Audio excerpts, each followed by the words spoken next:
Hello. I have returned. Man, this game is just...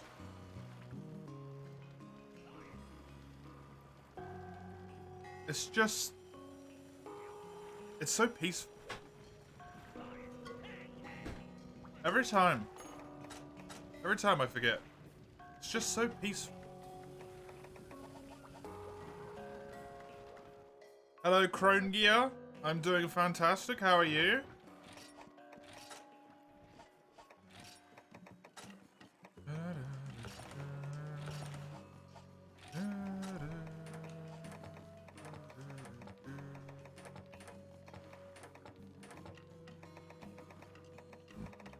Pardon me. Hey, Hugsty. Monster Hunter. Okay.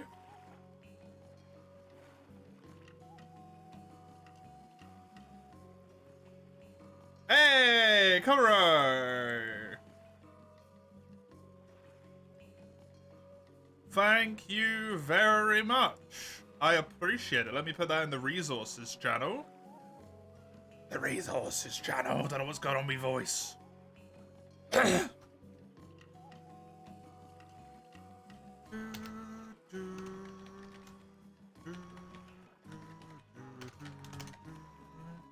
Some true raw values. Thank you very much. Kind individual.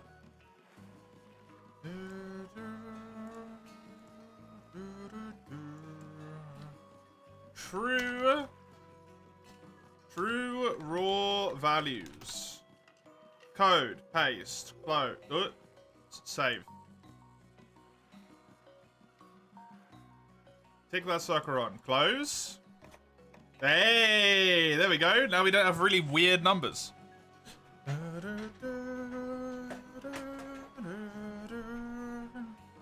Ananis, by the way. Moga feels like home, yeah. It really does, honestly. So, man, the favoritism towards longsword, by the way. All metal weapons, all unupgraded. Just pure favoritism. Look at the sharpness, yeah? Exactly the same, exactly the same, exactly the same. Little bit of less makes sense. It's dual blades, right? It's basically the same. Longsword. Also 10 more true raw damage, because fuck you, yes.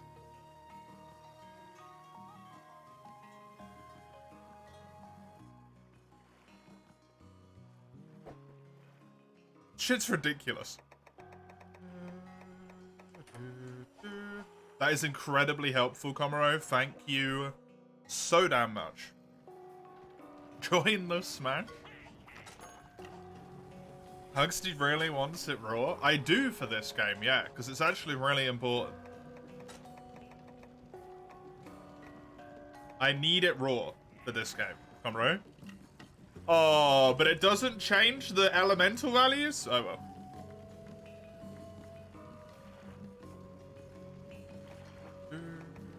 That's not that big of a deal, but it is mildly annoying, to be honest.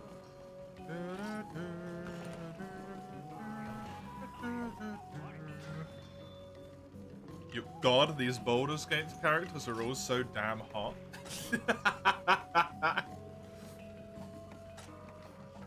Are you struggling, Weiss?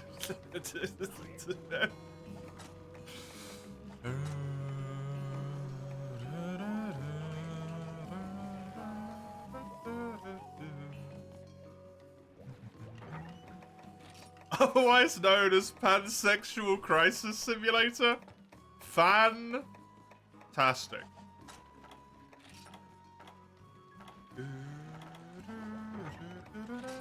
So we need a longsword, a hammer, a lance, and a gun lance. Longsword and gun lance, I both believe, are unavailable for that at the moment. We do not have an option. We do not have an option. Lance, I would rather get something better than this, but if we could get this, it just doesn't have a good amount of green, so I think I'll skip that for now. Hammer, I believe we have the same issue. We do indeed. That's fine. That's got a reasonable amount. We've already got the resources for it, though. It just requires more money. Money!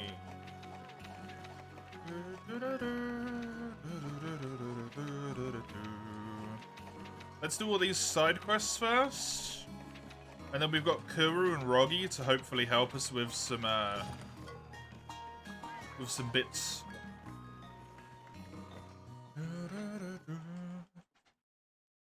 What does that even mean? Lugia, I assume. Or Crone doing a very good job at pretending to be Lugia.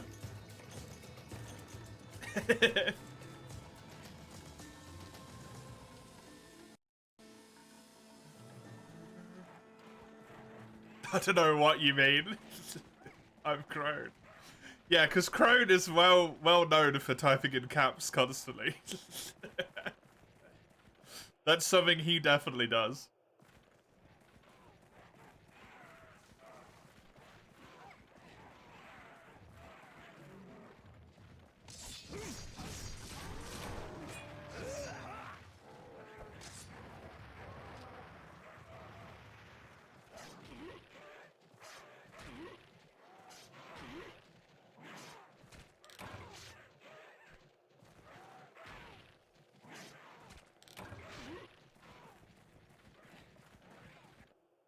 If caps lock, it's either you or Lugia. Yeah, precisely.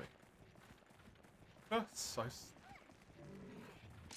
How far in are you to Baldur's Gate wise, without spoileries? Just how many hours in are you?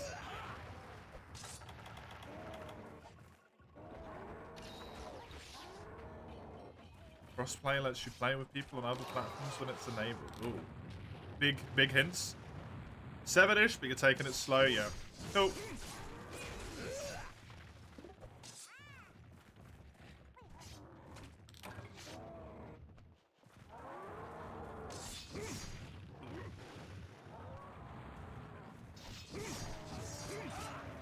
I'm kind of glad that I'm not going to have the money, nor the will, nor the time to buy it until around maybe like mid-October / late November. Somewhere in that time frame.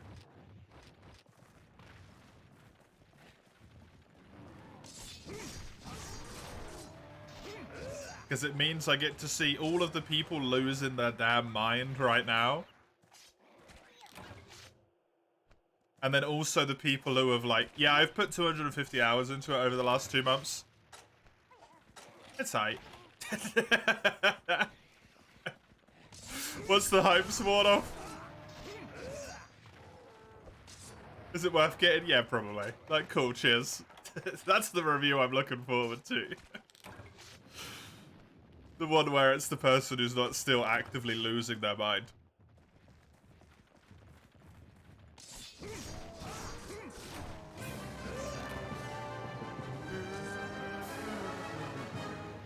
How was your train journey, Lugia?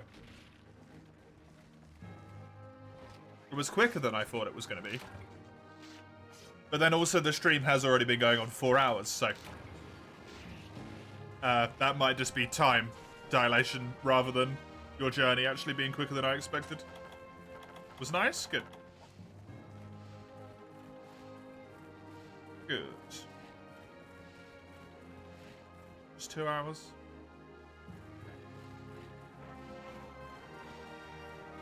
Have you played with the cats? The kitties?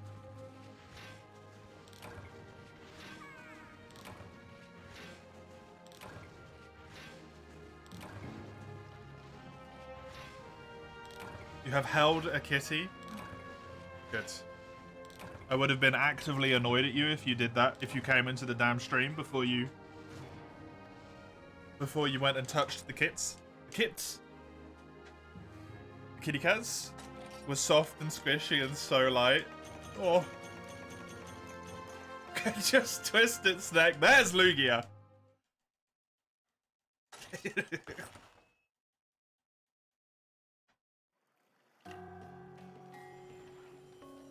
That's the Lugia I know.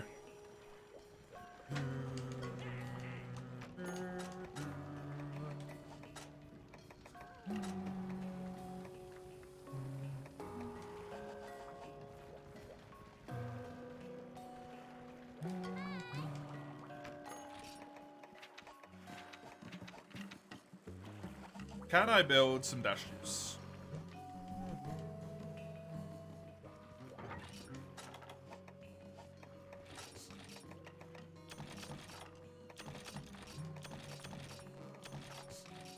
Poor Crone's gonna come back if he's not, like, near his phone and watching you type stuff.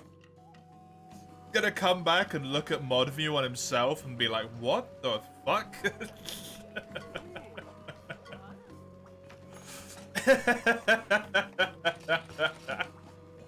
Hey mates, welcome.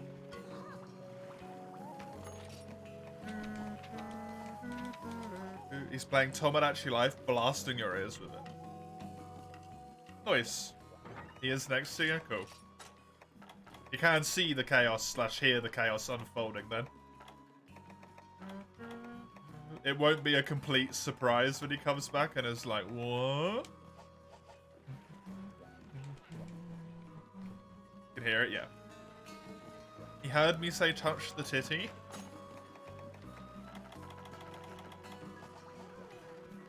Of course he did. Filth, that Chrome boy. Filth.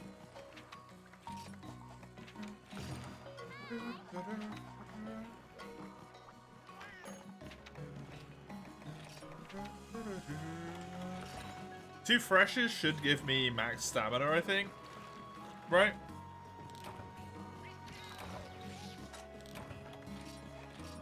Yes. Good.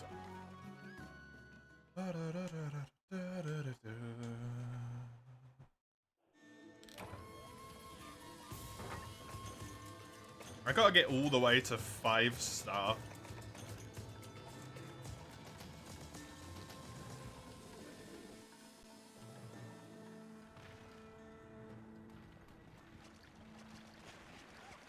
Before I build.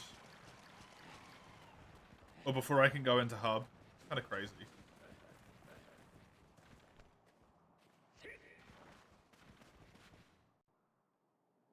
Way to laggy. Are there eggs in this area? In this? I don't actually know where they are. Are they in here or are they in the last area? They might be in the last area. Where the frickin' herbivore eggs?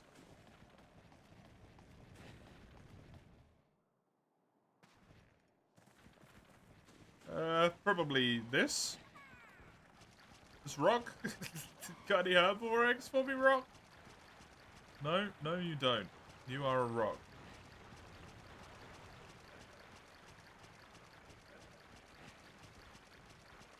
Hugs, yes. Presumably Crone. Is it this? It's this.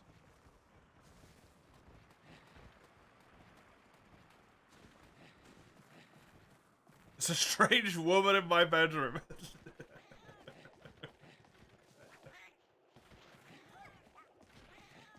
Did she get past all the traps, Crone?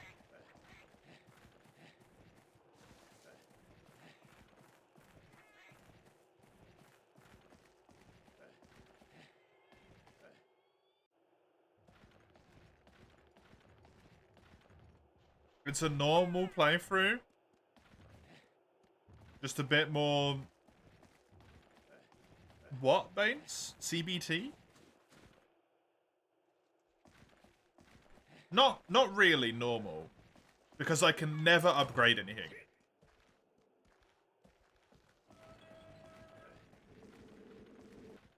Oh, Crone! Crone! Run for your life!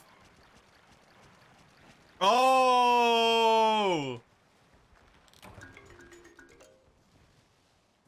Yeah, in that regards, yeah, it kind of is a normal playthrough with a bit of that, I suppose.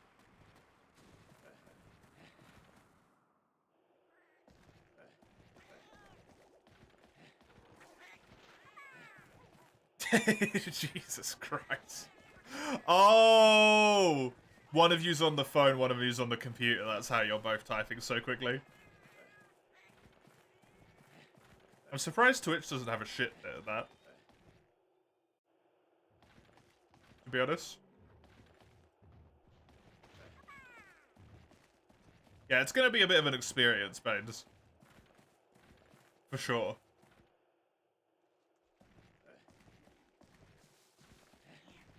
For sure. You can time out people. Oh no. Crone. Crone.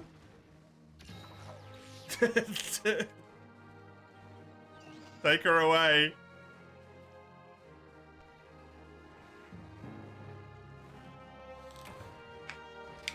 Sure, Huggy knows me well enough to know when you're talking. That was Lugia. You can try as Lugia, obviously. You're unmotivated to stream any Monster Hunter Banes? Yeah. And you've been enjoying Lugia. You've been enjoying Yu-Gi-Oh as well, right? Because you said that the other day. I assume that enjoyment is continuing to go.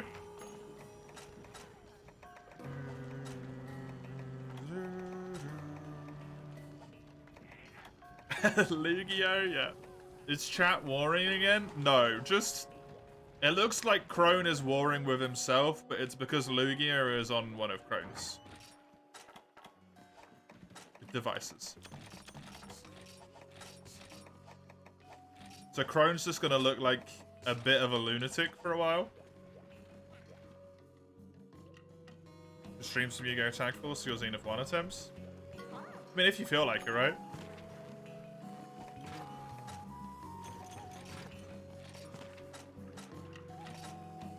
It's only worth doing if you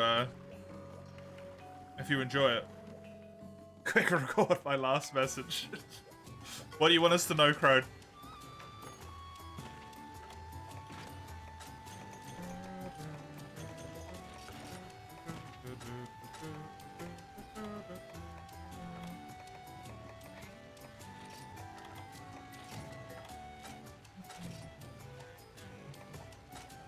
Sounds fake, too much caps. I mean, it could be due to panic. Bear in mind. His life is in duress. I should have gifted more subs. Those are my last words. Oh, God fucking damn it.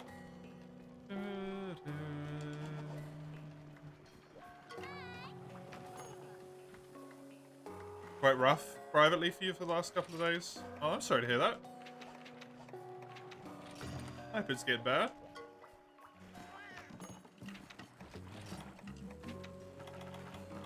I'm glad you could enjoy my existence. That sounds weird, but hey. I'm glad I could help.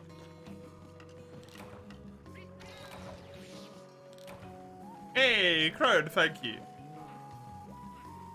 I appreciate it. Have some hearts. Yo, giving Lugia access to that, Crone? That's dangerous.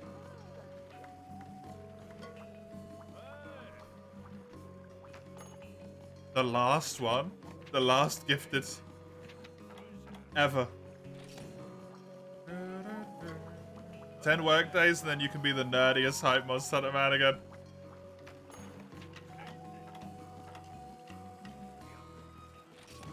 Just got an absolute bombardment of work, huh? That sucks, honestly. It's always rough. She's back, don't tell her. I won't, Crone. I never will. Would I potentially take the option to prioritize my self-gain over your bank account, Crone?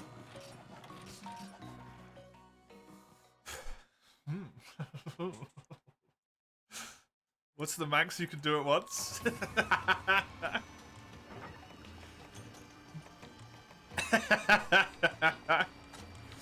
Look, I can come back when I can't, as per usual. Thank you, Baines. Probably gonna happen quite soon, considering I'm still wearing leather armor.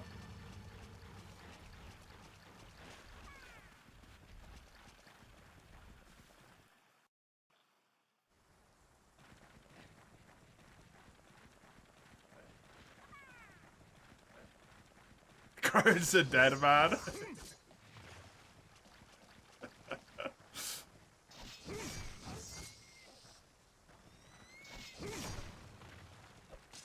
I mean, if I unmodded him, you wouldn't have been able to read any. You got 2 new hunters to teach summons? Hell yeah. Are they both in high rank, or is it just the one of them?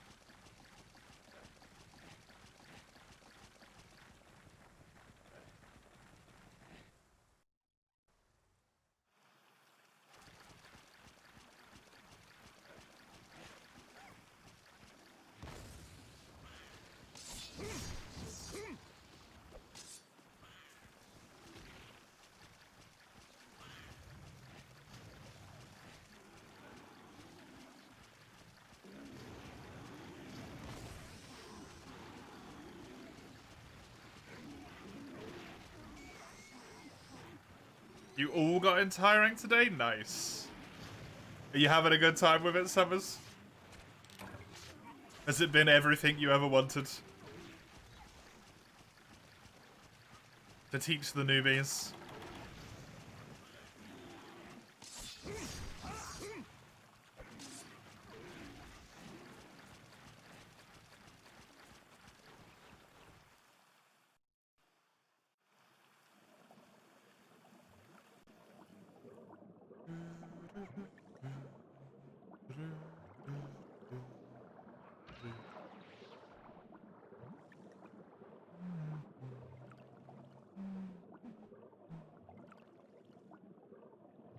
Battle starts double nat 20 on your allies. Insta-dead, reset. Nice. The good old 1 in 400. How much you can do about that one? That just happens sometimes.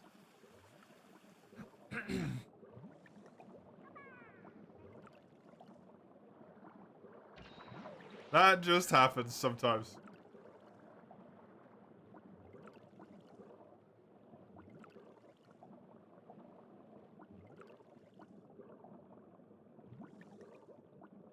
Oh, right. I never even thought about that, but that, I suppose, is a good way to, find someone to coach. Browse through the low viewer count streams on Rise and look for people who are like first playthrough, blind playthrough, any of that stuff. Like, hey, you want some help? Can teach you the game.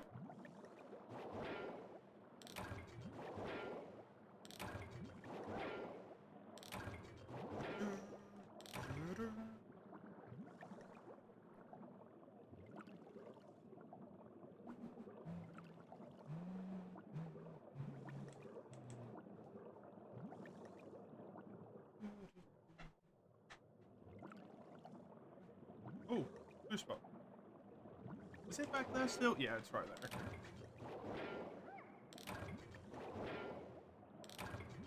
there. Ooh, 2 Pelagia sight in a row? You're too kind, game. This quest is to kill Banabras, but I'm absolutely going to take all the damn ore I can get. That was an amazing mining spot.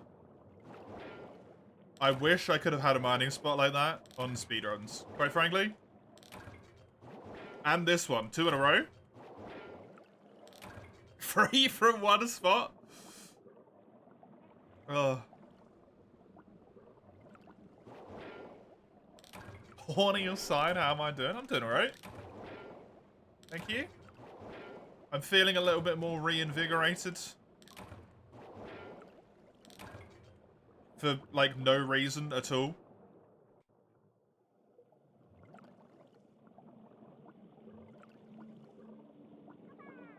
I don't know what happened. I just felt more invigorated all of a sudden. After the break, which is nice.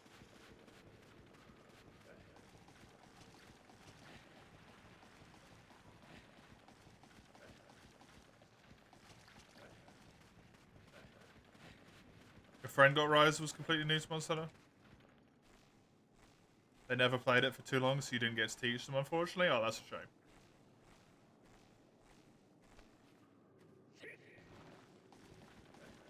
That's a shame. Thank you for the request, Summers. I will get it going after this quest. Not after this one. After the one after this one. After this one? Don't know. Whenever it's on an even number. I might switch out my controller to my old controller, which hopefully has magically fixed itself. Because I certainly haven't fixed it. Because the motion stopping on holding forward is a little bit too much at the moment. It's becoming very infuriating for me.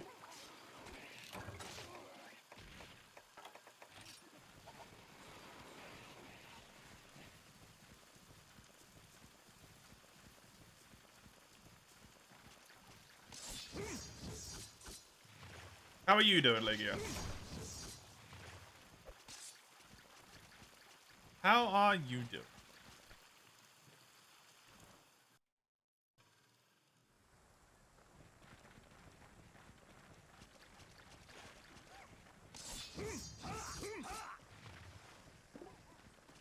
Fought some friends in the 4U days. Don't play together anymore, though. Fair enough. The only person who I have ever taught how to play is my partner. And honestly, I think it's gonna be the only person I probably ever teach how to play. Because I don't tend to make a lot of friends.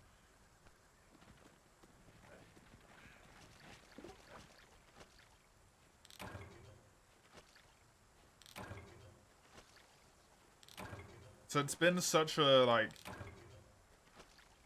non-existent part of Monster Hunter for me that I don't really, like, miss it at all. In a way that maybe, like, you and Summers do.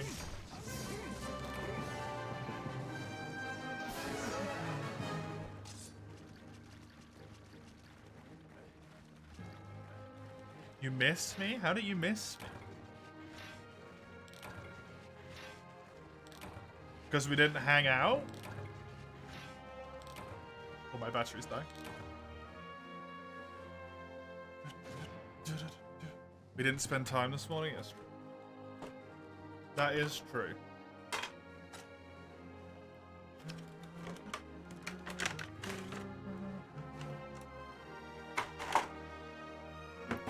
Right. Hopefully, for absolutely no reason whatsoever, this controller doesn't have an issue.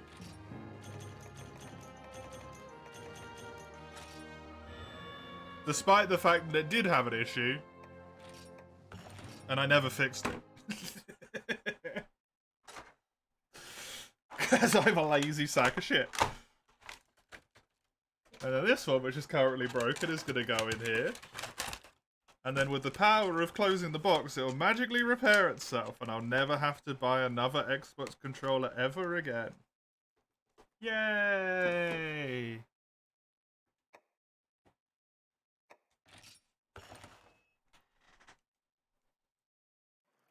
Lack of the daily dose of vitamin H.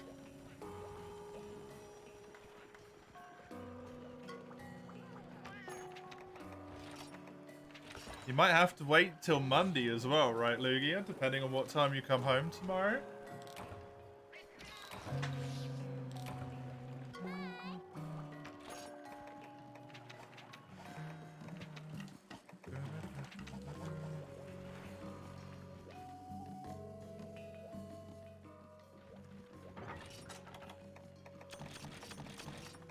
Hey, big fan. Oh yeah, MH3U. Great game. Glad I'm playing it. Mostly out of necessity because of beginner unfriendly. It tends to be friend almost quit. Ooh, screamy time. Before you helped him get into it. And then it became his most played game. Wonderful. Perfect.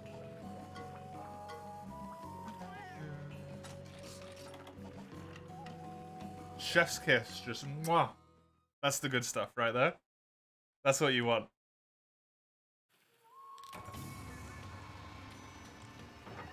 Seems to maybe be magically fixed. We don't get to tomorrow, yep. And the evenings? You're sleeping in the evenings, though. Let you jump? No. No jumping.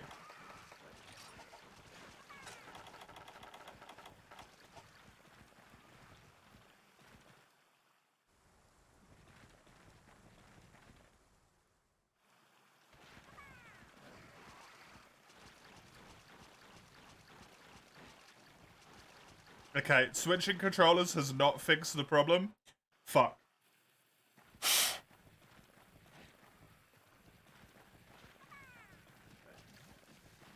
It didn't magically fix everything by putting it into the box and ignoring that I had an issue.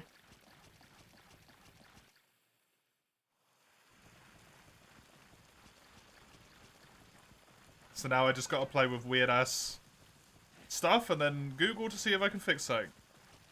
What problem?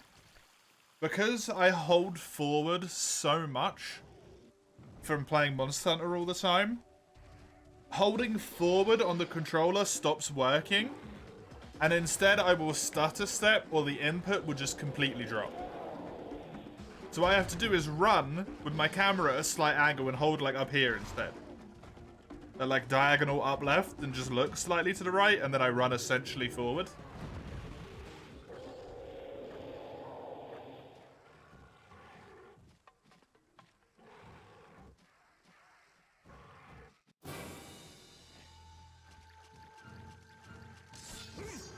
It's just a Monster Hunter problem.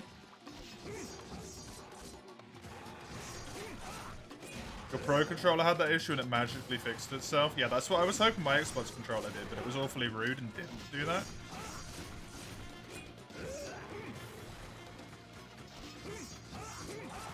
Problem is, I don't know what causes it. Like, I don't know, is it because the controller's always pushed forward, there's like a gap there, and it causes shit to get in and then block it up? Is it something else? I don't know what, but something. Is it just because it's pushed up all the time and it weakens the like sensor? It like erodes it down to nothing and is essentially unfixable?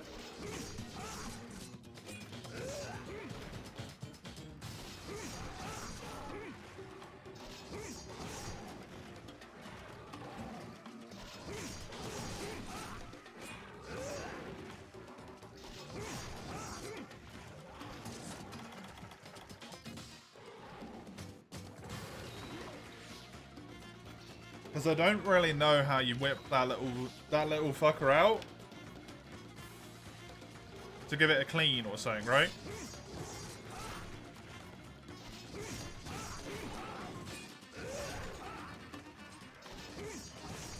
Took distance? You said you were trying to fix your sleep schedule loading, yeah. So it wasn't just taking distance, was it? Was it? I thought you were fixing your sleep schedule.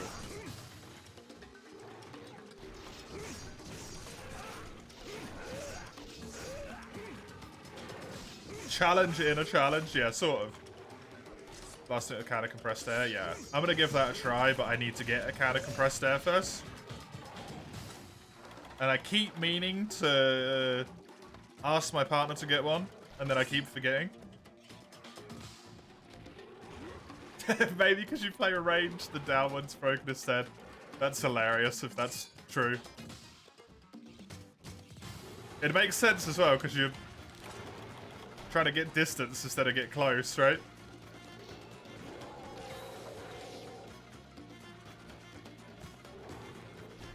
Pull the joystick and blow on it, yeah. Unfortunately, that fixes it for all of about 10 seconds for me, and then it starts doing it again, so... I think maybe the compressed air's a little bit more what it needs.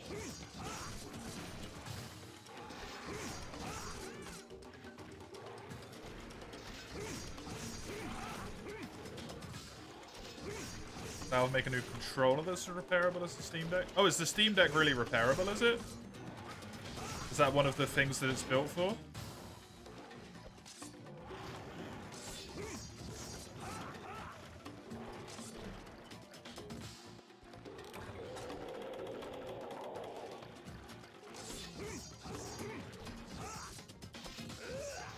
I would honestly be so all in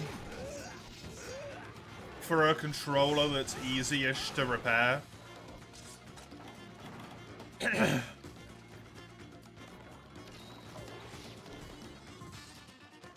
That you can just buy like individual replacement parts for and get them sent to you.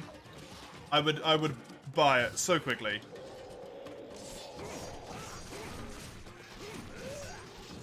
Because stuff I touch just dies. Like, there's nothing I can do about it.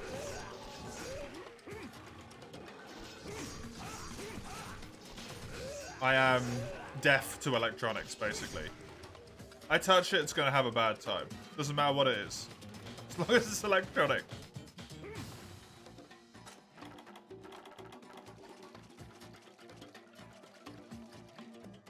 Wait, is he eating? Oh, I thought he was leaving the area.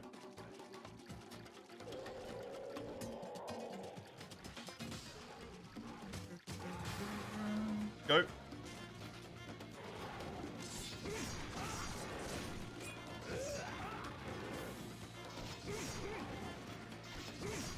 Terminal case of the gremlins. It feels like it, honestly.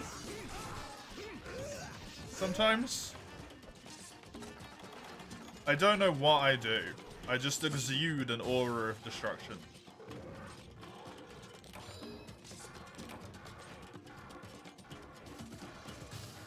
Little walking EMP.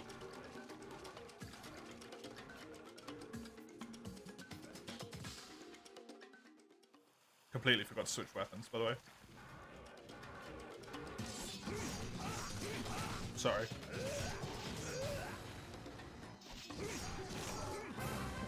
Nice. Roggy, still pretty damn doable. Even after all of this. Still chilling with the leather armor. Roggy is completely reasonable. And if he has razor sharp, this might be where I grab my armor from as well. Honestly.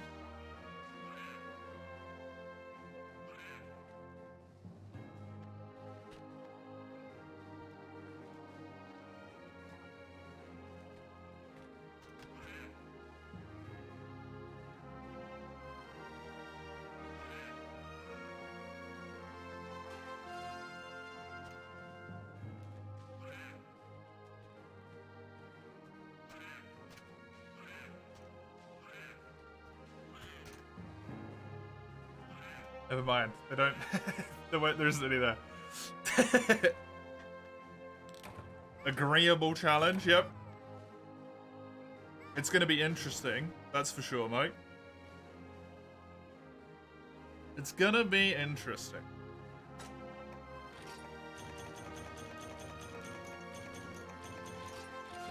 I don't know how much it's gonna open up and say, oh. No, that was the name of that cutscene.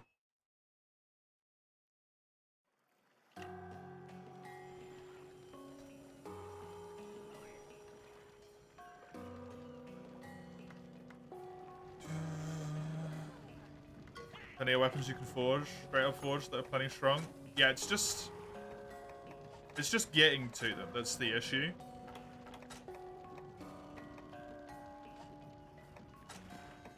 Right?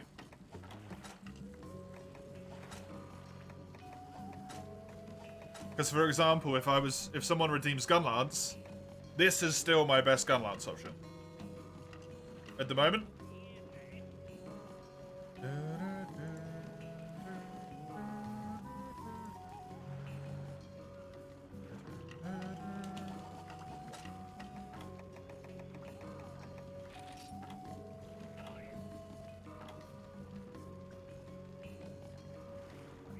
I have to use one longsword, and then I can switch over to the now 2 gun lances in the redeem queue.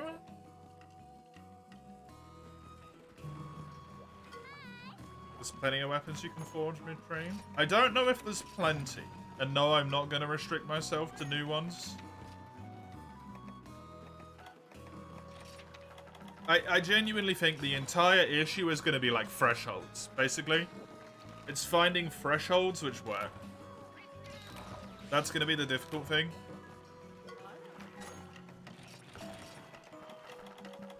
Some weapons have it a lot better than others. Sword and Shield, for example, has shitloads of them. I think Greatsword has tons of them, but I'm not playing Greatsword in this.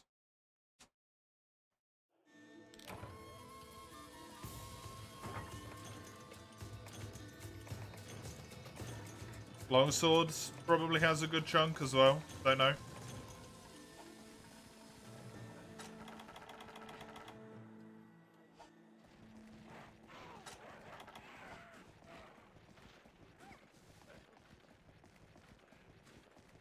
And then also just the annoying thing is going to be like every rank either like kind of turns into play really good.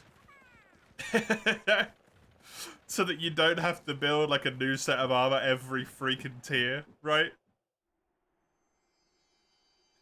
Like one star build some, like use the starting armor, 2-star build some armor, 3-star build some armor, 4-star build some armor. If you want to keep up with the defense logic, because you can't use armor spheres at all to upgrade.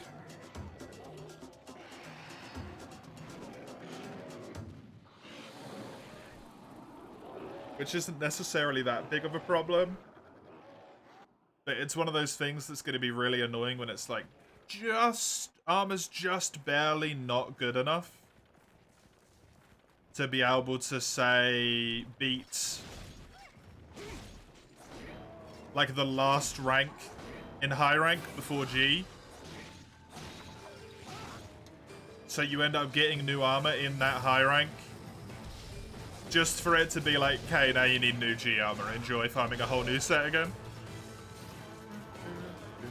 Just stuff like that.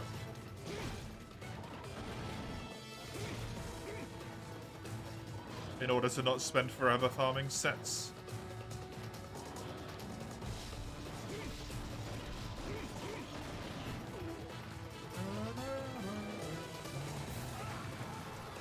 I'm going to be very reliant on a charm.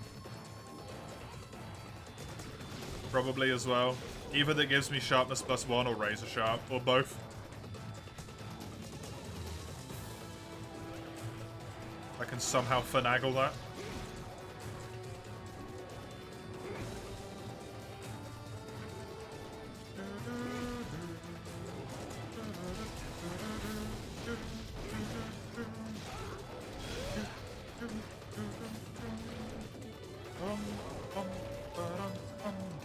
Do a playthrough like this for Chargeblade and Rise? Hell yeah, very sure.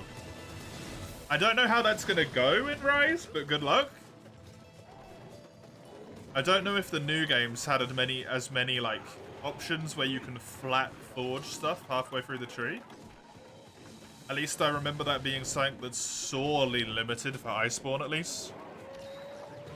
Don't know how it is in Rise as much.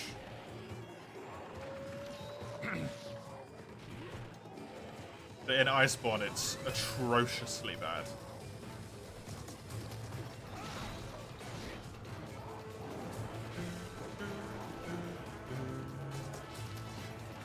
This area is clustered.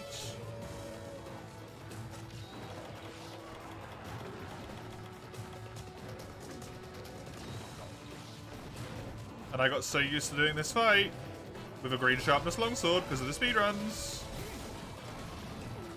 that this feels incredibly weird.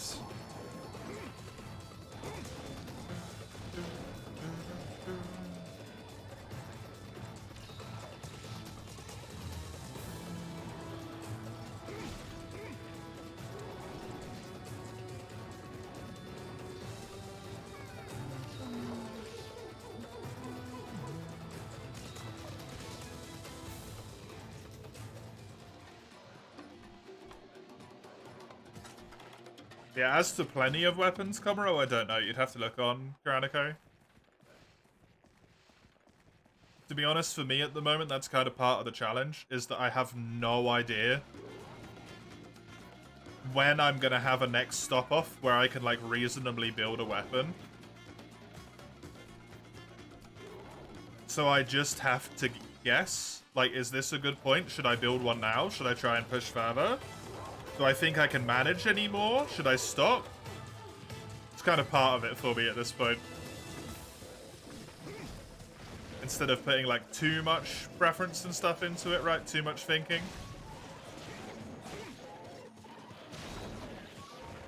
Hey Dodo, hey Duck, welcome to the both of you. How yous doing?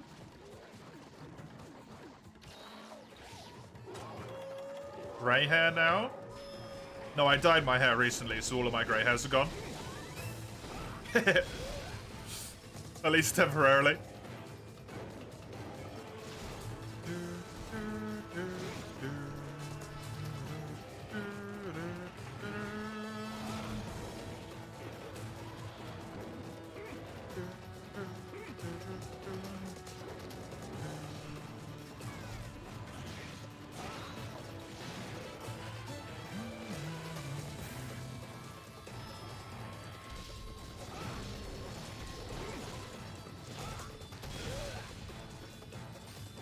My hair is less pink. My hair was pink last year, Mace.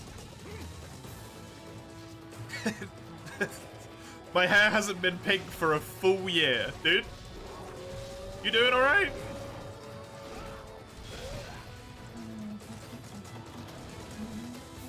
What was it this year? Blue. And now it's got a little bit of green in there and a little bit of blonde, so it just looks bad.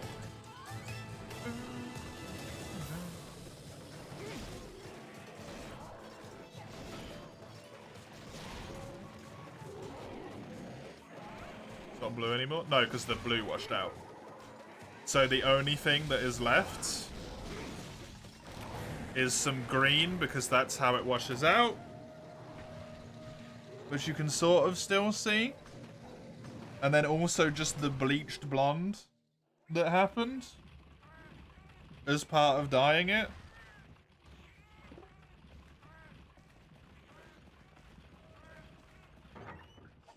Because you bleach your hair before you dye it. If your hair is brown or black, like mine. Dark brown.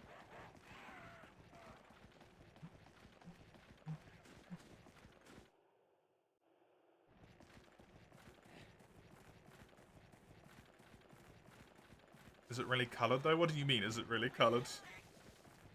It was.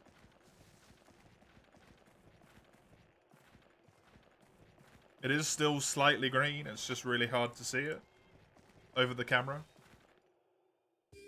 Why new account? I don't have a new account. What do you mean Mace? Because Mace doesn't have a new account either, they just changed their name. That's it.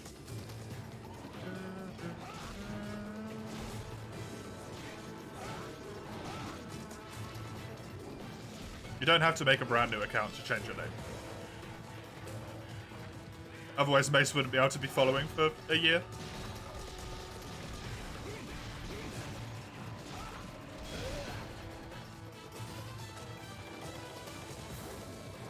You meant Monster Hunter account? Because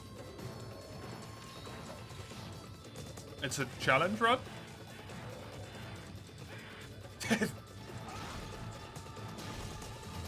You don't tend to start challenge runs from the end of an account? That would be a very weird thing to do.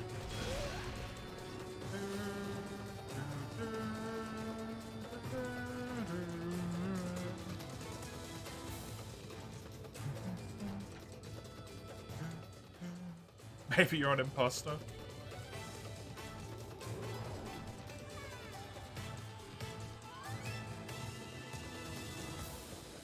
I feel like an imposter would not keep up the same level of dedication, Mace. In order to save the, like, sanity a little bit, maybe?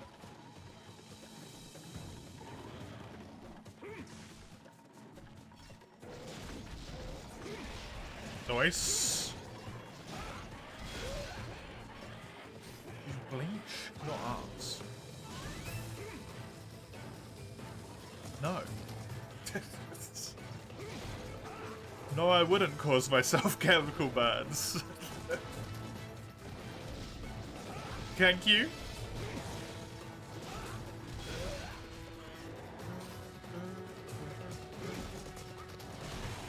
Maybe Mace is dead in the basement. You're always here to keep up appearances.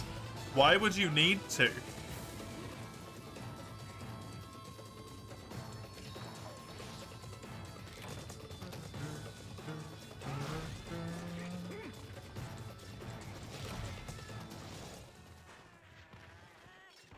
Interesting how it had blood when they given the West these games. Monster Hunter World, they heavily toned it down. That's not true. The West always had these games.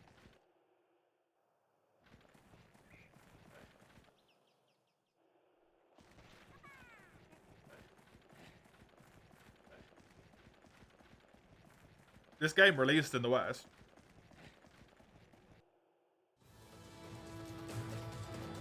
Monster Hunter's been releasing in the West since, at the very least, Freedom 2nd, right?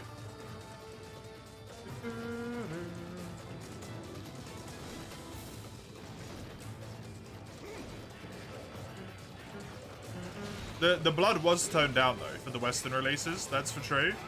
That's for sure. Sorry. Blood effects are still in Monster Hunter World. You just have to turn off damage numbers. The same is true for Monster Hunter Rise as well. There's barely any blood effects in Rise, but if you turn off the damage numbers, the blood effects are stronger.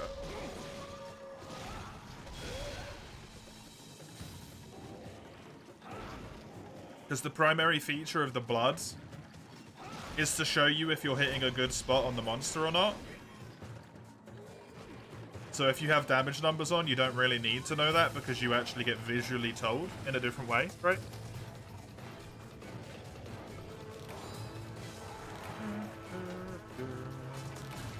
That's why it's turned down in blood. Because most people just leave the damage numbers on.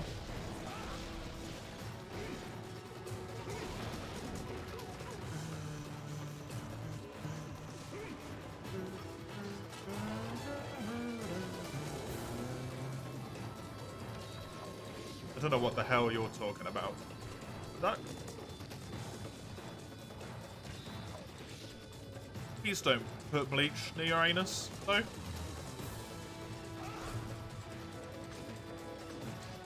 me see your juicy 800 damage.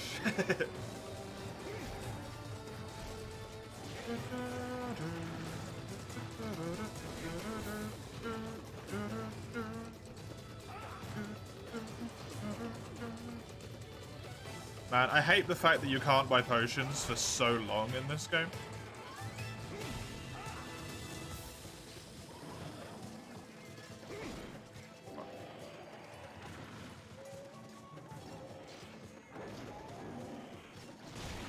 Good. You also finished the game with them, so you're kind of stuck with them because if you don't use it, it feels weird now. Ah, but just start a new save file. Easy. How much HP does Lagia? Do you mean Lagiacrus have? Low rank Lagiacrus? Don't know, probably a few thousand health.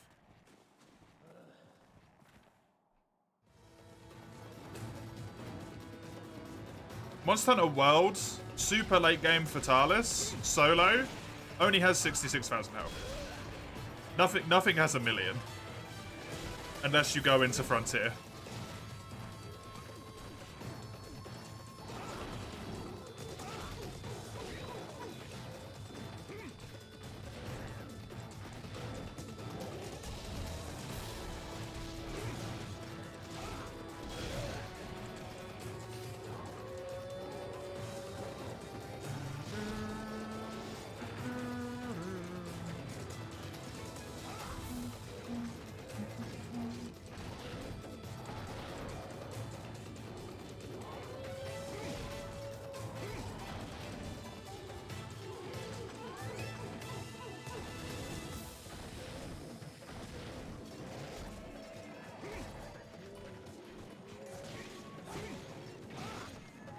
If Dodo had 1 million health, people would hate him. They would not love him.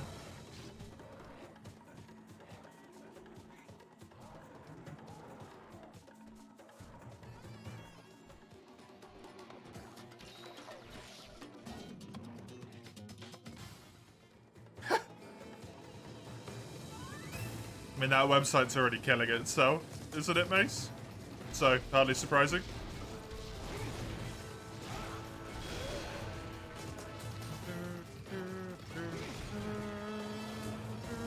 Oh, hell yeah.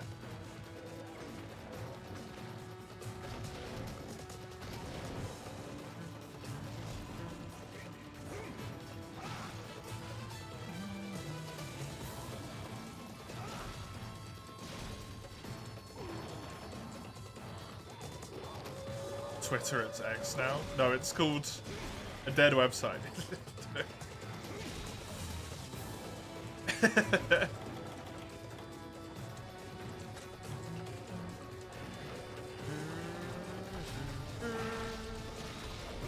Or it will be if they keep pulling dumb shit like that.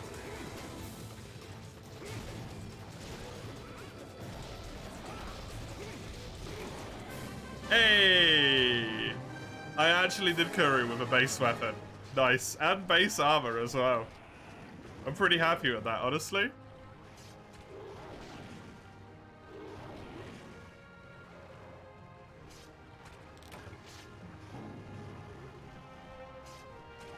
Pretty happy with that. Look at Discord. Of course. Oh, nice. That's so clear as well.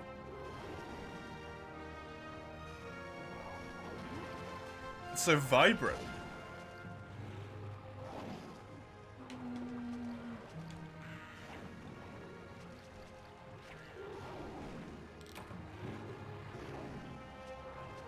I got all the cups, good. Oh, his head's already broken? Fantastic. Whew. So I get the free hunt stuff as well?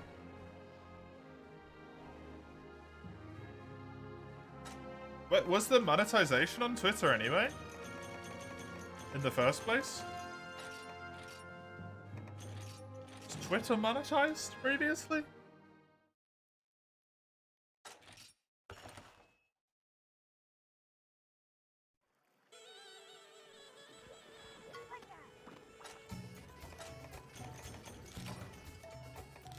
Thought people just tweeted because they couldn't shut the fuck up.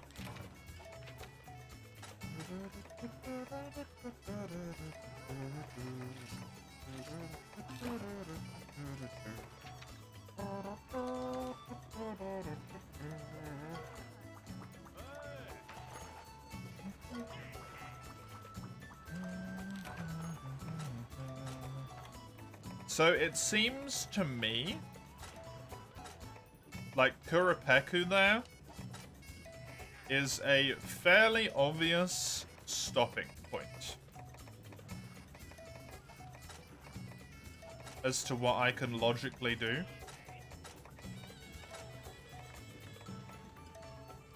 So I need to grab myself some new armor and some new weaponry pre-Kuropeku.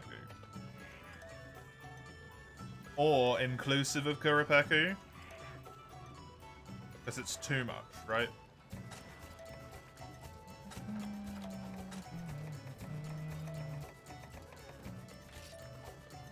Unfortunately, longsword, I don't have an option here. Everything in world's a little bit too depressingly weak in low rank Dodo. I wouldn't say that's a Rathian specific problem, I'd say that's a world problem.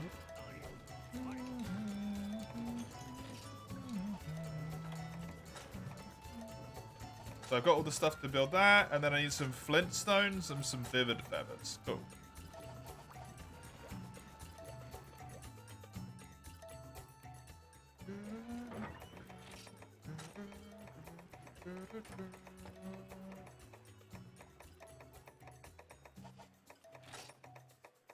And I was switching to Gunlance for 4 quests.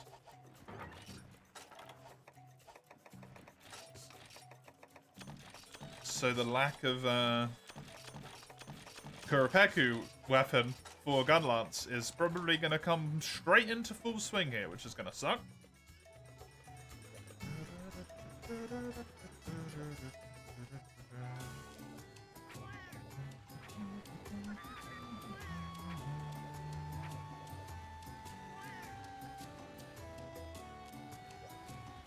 You love Cha-Cha? Why are you so attached to Cha-Cha? Nice.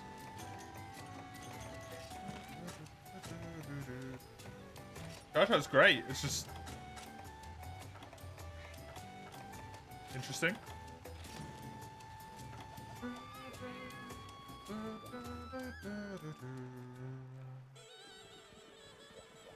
Do I have herbivores breeding? I do. Good. Let's go out here for a moment.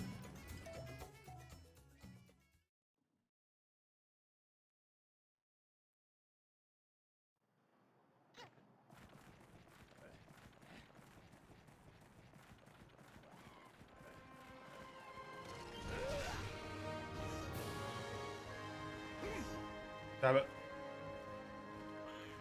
Yeah.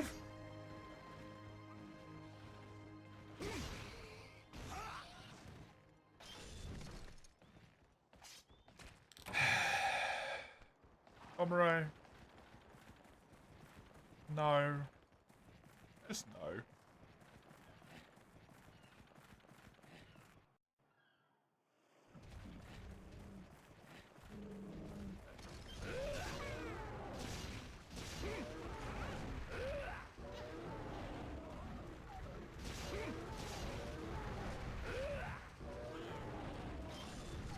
Damn it. Yeah. Good. This one should give me the supersized dung, hopefully, which I need to upgrade the farms. Hopefully the other small ones give me the small sized dung.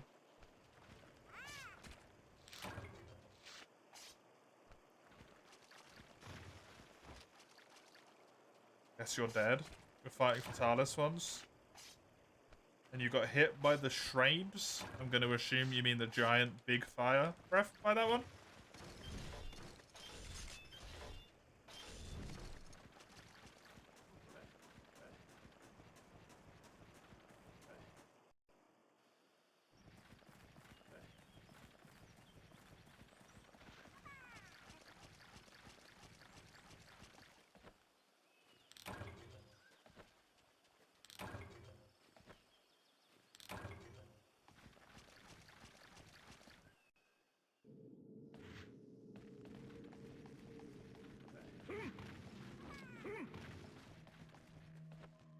Jar Jar's too scared for those jokes.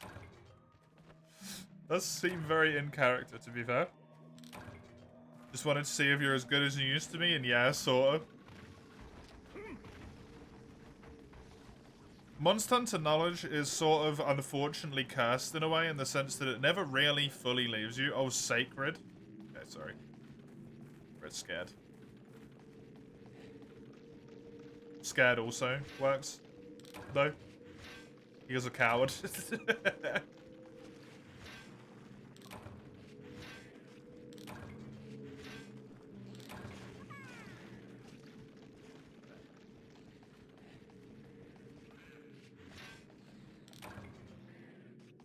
Yeah, Monster Hunter knowledge never really, like, fully leaves you. It comes back really quickly.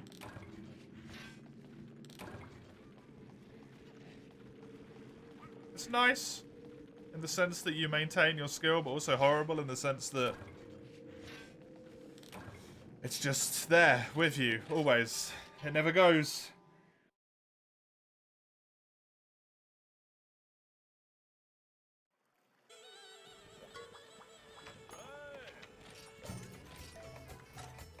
It only gave me one poop. God damn it.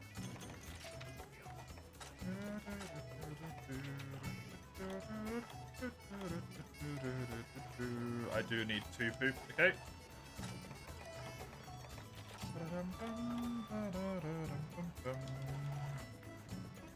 These don't count for weapon uses in this game for some reason. Forgot about that. It's good though, because it means that it doesn't mess with stuff. Going out here and just killing the Aptonoff and running back in. One of the best fights is Rajang in World. Rajang's a really good fight, yeah.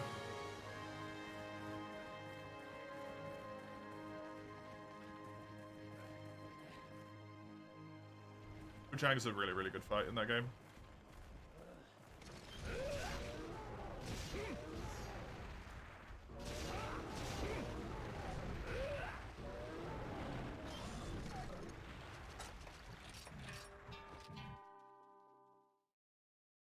No online function for the Wii U.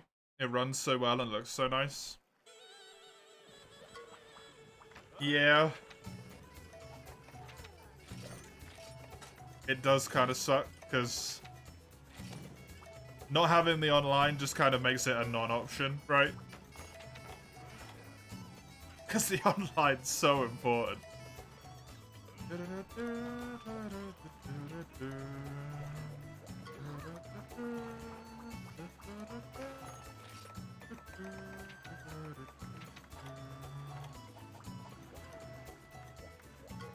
The best? That belongs to Raging Brigadiers. Raging Brack is really...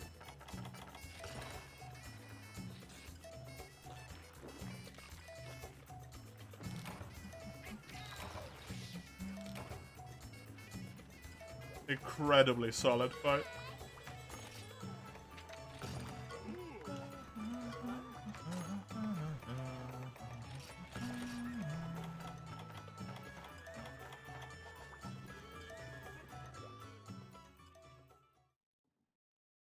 Optimized to be played on one big screen.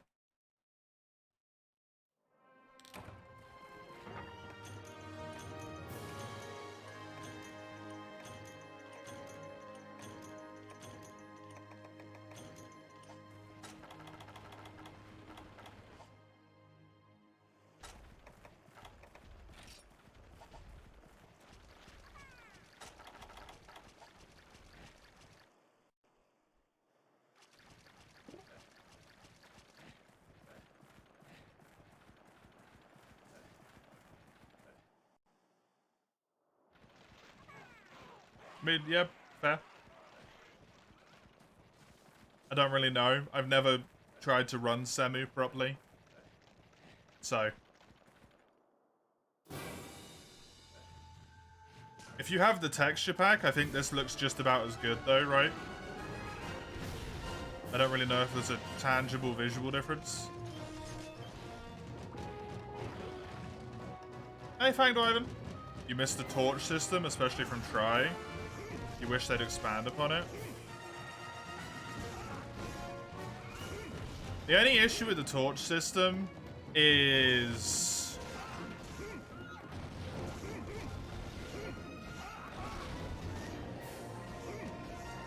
what'd you call it?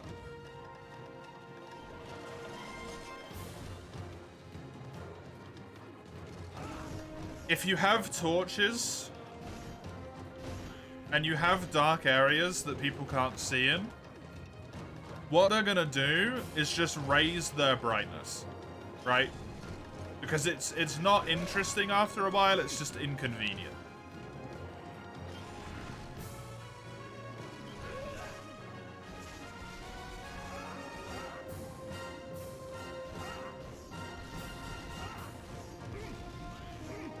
You can do it, Chisel, but it fucks up your data every single time you do it.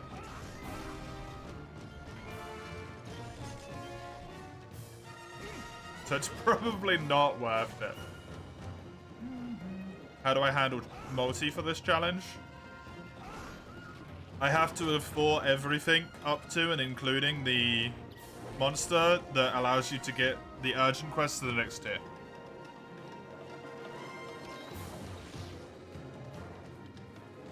Basically, comrade. So I have to kill Legiacris before I can do all of HR1. And then I can do the Legiacris urgent quests as well.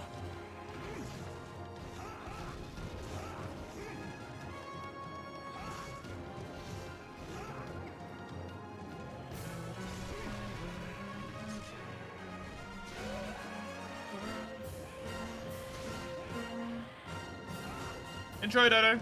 Have fun.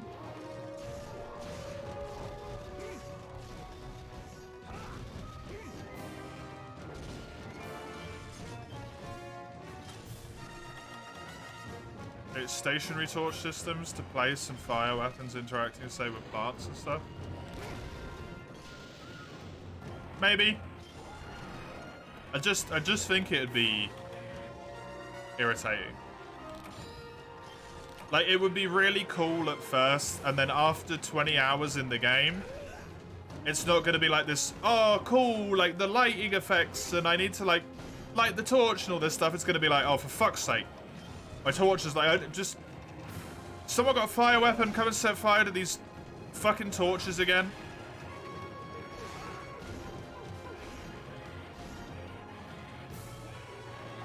Or they're just gonna bump the contrast on their monitor on their TV and just be like, cool, never need to deal with this mechanic again.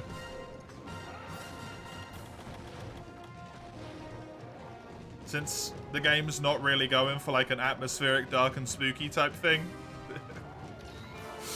After several hundred hours, you don't want to be lighting torches. Because it's gone out in the middle of combat, it's just gonna be annoying.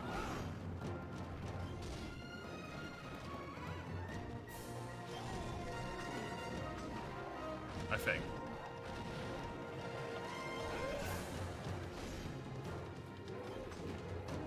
Like a middle ground of darkness between Try and other games.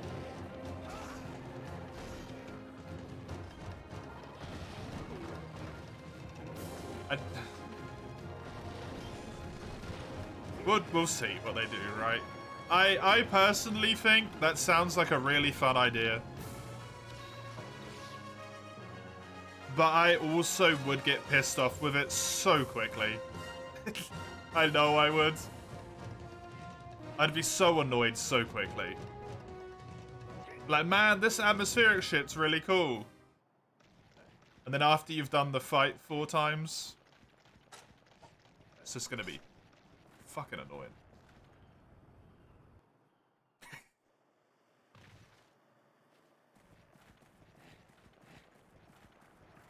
Just fight the monster in the dark without lighting torches. The eyes glow, you can infer enough from that. Yeah, it's called raise your contrast. Raise your brightness and your contrast on your monitor. It doesn't matter how dark it is.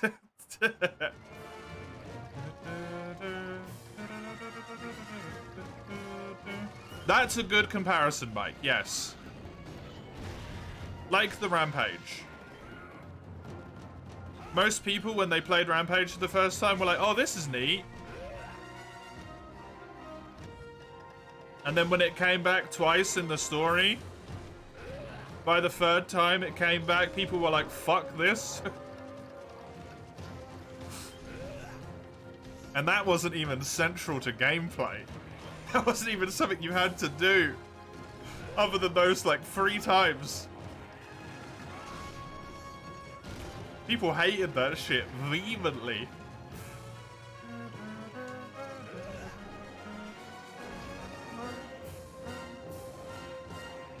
You want to have a moth monster that's attracted to light? You can do that without forcing a night, like, darkness mechanic on the game, Fanged Wyvern. Like, you can put the light mechanic in there to make it brighter if you want to, right?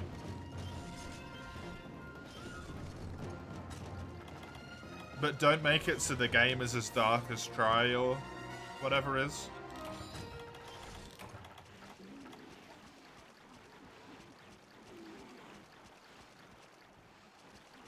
And then it can still be attracted to light.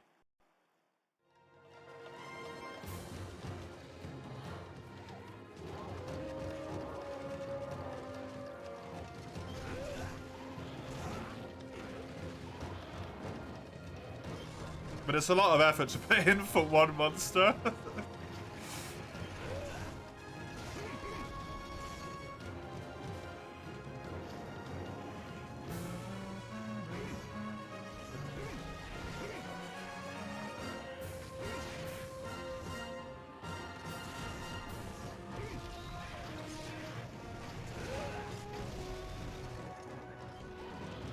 It's entirely possible, though, if they decide they want to go the even more, like, immersiveness for whatever the next Monster Hunter game is going to be called. Monster Hunter World 2. Who knows? If they continue down that path of world-like gameplay. Not overly difficult to implement. They've already got day-night cycle, right?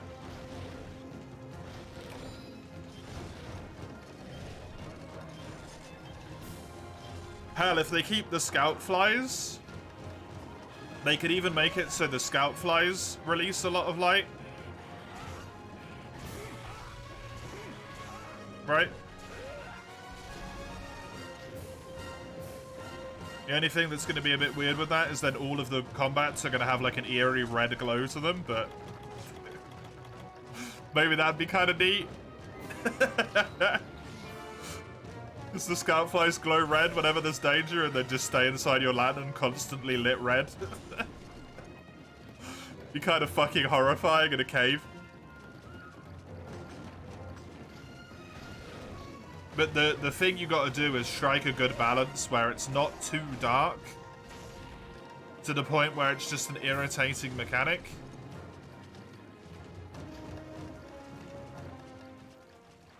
And not too bright to the point where the mechanic is essentially useless, right?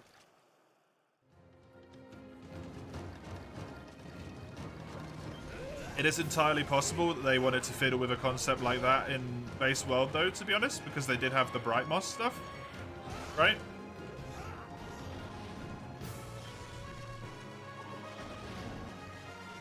That you could pull off the walls and that you could shoot onto walls and it made little bright lights in caves.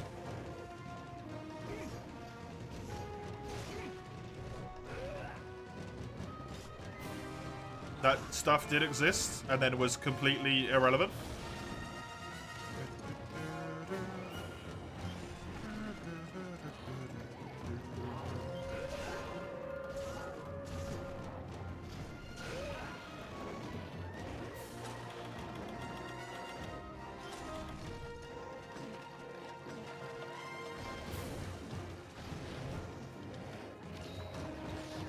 Cave fights can be expanded upon by light dark as long as it's not tedious. Yeah, it's as long as it's not tedious that's hard to do, I think. That's the problem.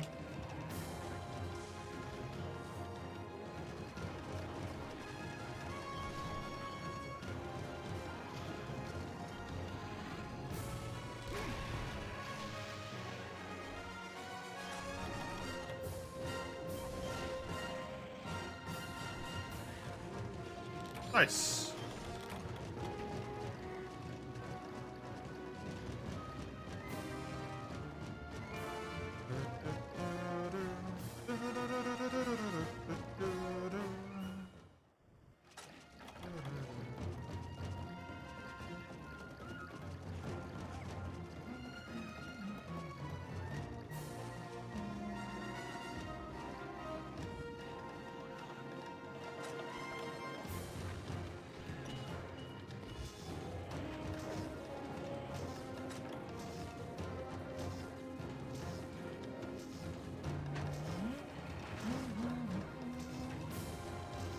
Ray tracing becomes the standard. Not if the next Monster Hunter game is anything optimized like Monster Hunter World was. For PC?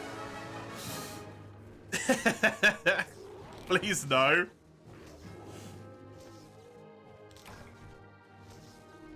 Trying to stream that game is like torturing my computer. It just doesn't work. Yes, Crone?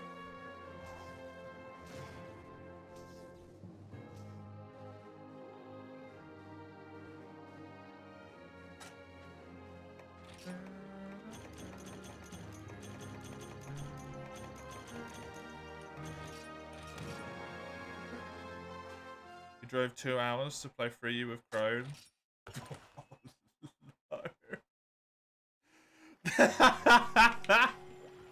Oh no, Lugia.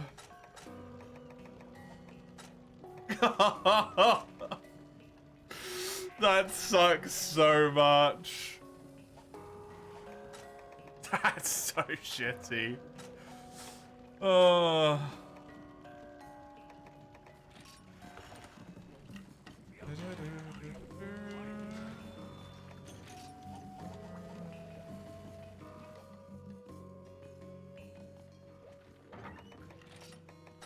I guess you can always just do other stuff.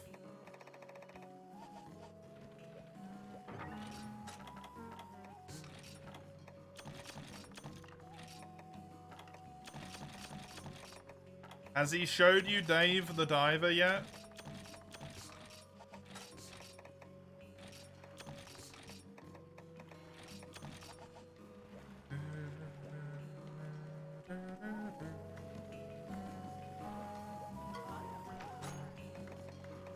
Seasons in DOS was nice, it just wasn't fleshed out.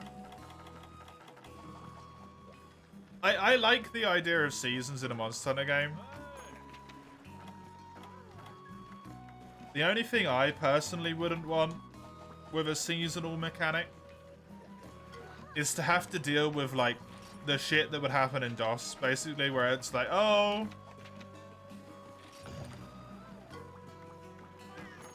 now the honey's gone, right?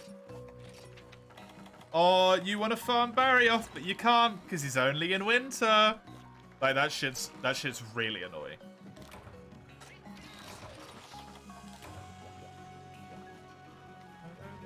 Unless it allows you to change season at will, right? It's just fucking annoying. It's the same thing where it's cool for the first 100 hours, and then at the 150 mark, when you've been stuck in winter for ages because there's one monster that you really want to farm its full set of, and you've run out of honey because fucking honey doesn't spawn in winter.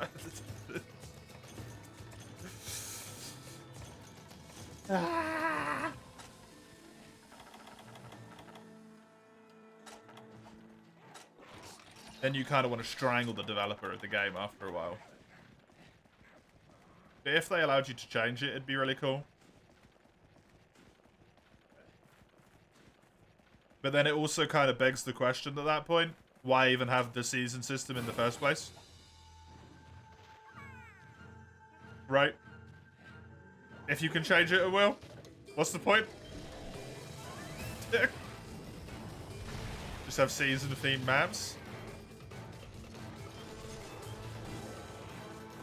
Instead of having 5 maps which all have 4 variants for seasons, I'd rather just have 7 maps. Right?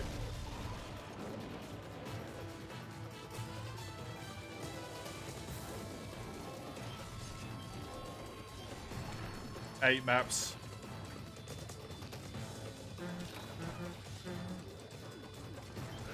I don't want to shoot down ideas. I don't want to feel like I'm being a real dick.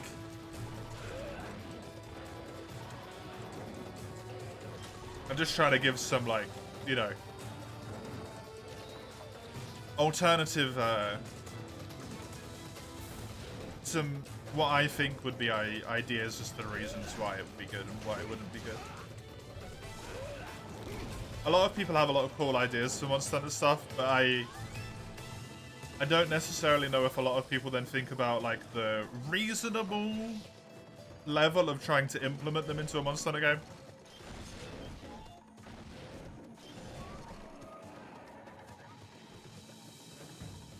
Monster Hunter World is a fantastic example of what happens when you have a game with shitloads of ideas and you don't have enough time to implement them all. Duratodos is a very, like, fight. Because it's not even meant to be fought on fucking land, it's meant to be underwater. But they couldn't put underwater into World in time. So they just scrapped it and made him a land fight.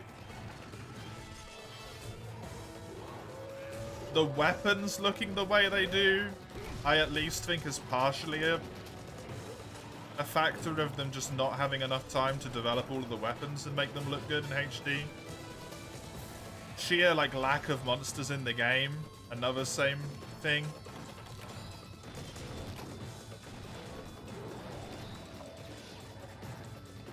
Right. There's a lot of stuff going on there.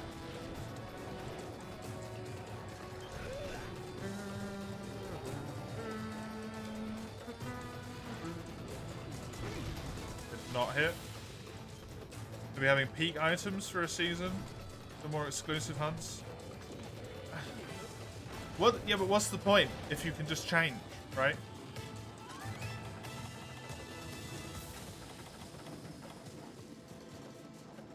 It's just gonna turn into, right, I want to hunt this thing. Let me switch the season to this to then have the quest appear at the quest board. Or the quest board just does it automatically for you, or you have an option, which is just like an extra toggleable on the quest board. Like, would you like to hunt this in what weather? We've already got that. It's Safi and Kulvta off, and it's fucking incredibly irritating.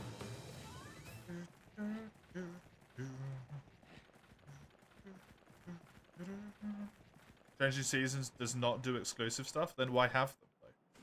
Like, this is what I mean. Like, it's a cool idea conceptually, but it's not just a conceptual idea, it's a shitload of development time. Right? To develop any idea takes away from other things that could be put into the game.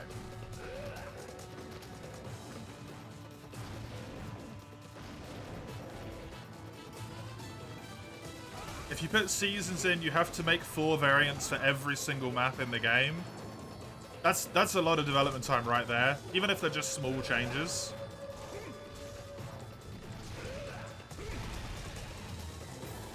Because it's, if the game's like Monster Hunter World style, it's environmental hazards to be able to make stuff happen to the monster with snow. It's snow detailing on every map. It's what paths are going to be blocked off, what aren't. When the snow melts in spring, there's going to be different paths which are inaccessible.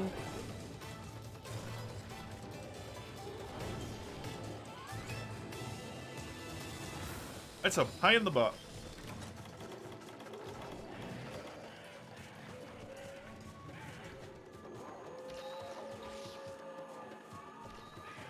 That's all.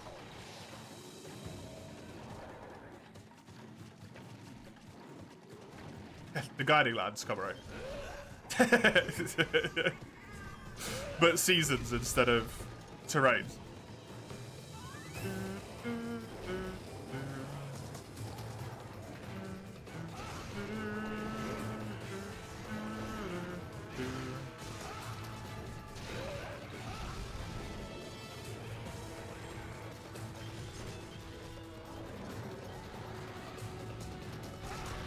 It's kind of already there, right?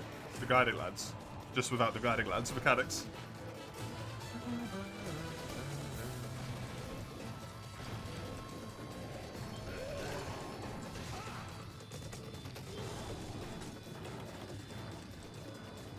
As a normal map. I mean, the thing with that one is, like, how do you make it make sense?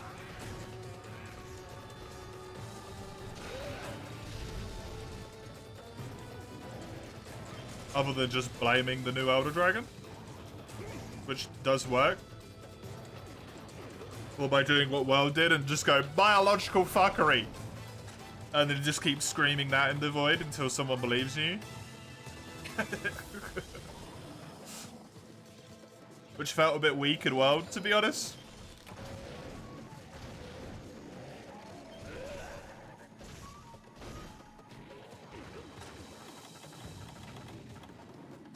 I am just, once again, I'm just playing devil's advocate. I do like the idea, I think it'd be really cool.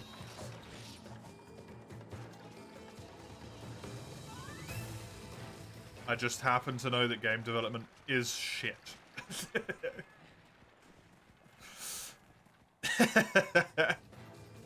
And it takes a fuckload of time and effort.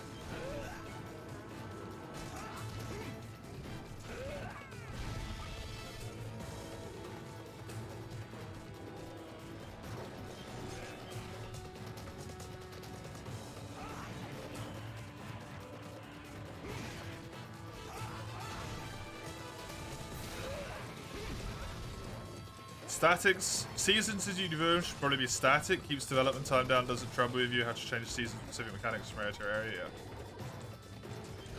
Yeah. He was really disappointed with the backwards approach to maps in Rise, which favoured faster game time.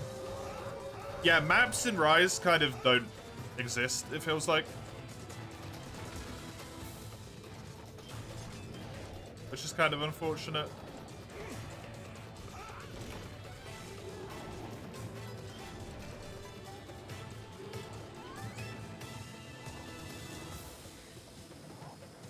Very old school maps. Yeah.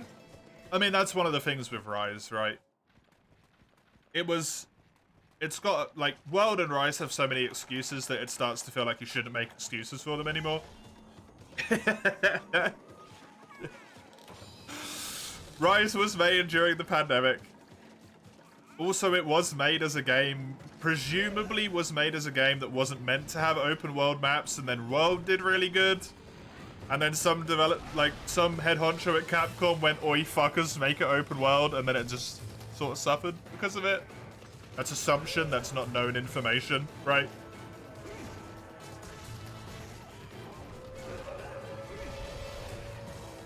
Completely failing to understand what made World good. They were just like, it was the fact the maps were open. There's a whole bunch of shit going on there.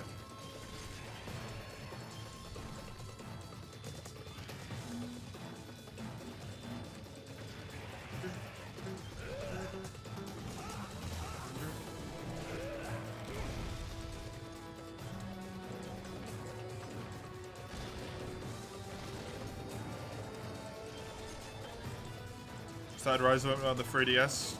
The Switch dev kits were not a thing, or at least available to 117, yeah. It's the beauty of being a fan, we don't stress about dev costs. I also think it's very important, though, as a fan of the franchise,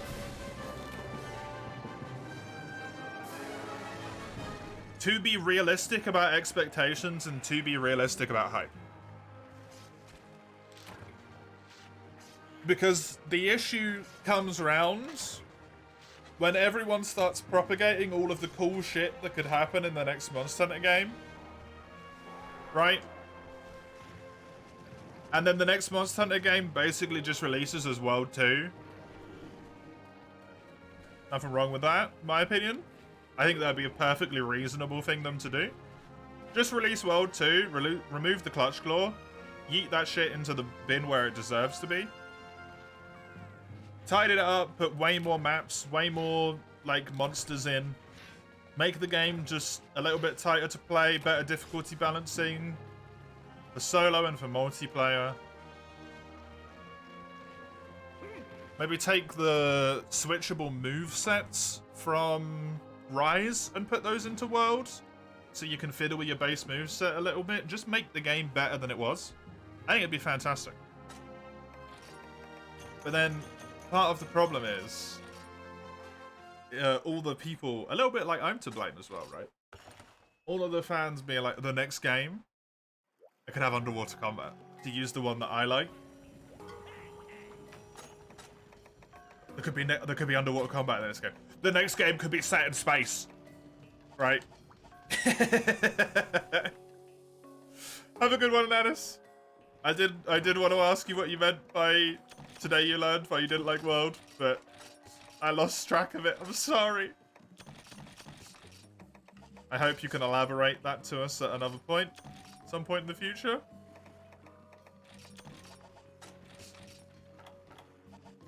Just like Tears of the Kingdom's Breath of the Wild 2. Yeah, exactly, right?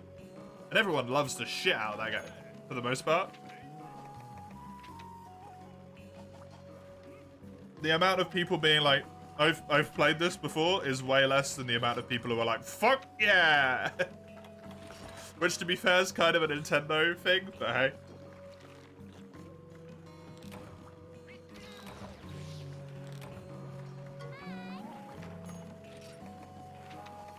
I need one more Vivid Feather so I can build the Skirapeka gun lance.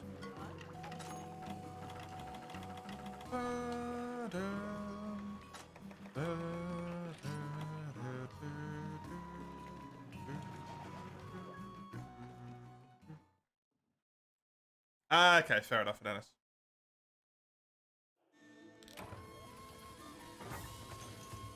It's funny because it's my second favorite game.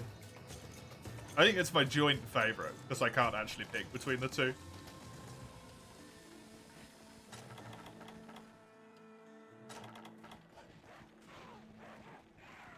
Is it weird that I feel like the game being slightly messy is part of the charm?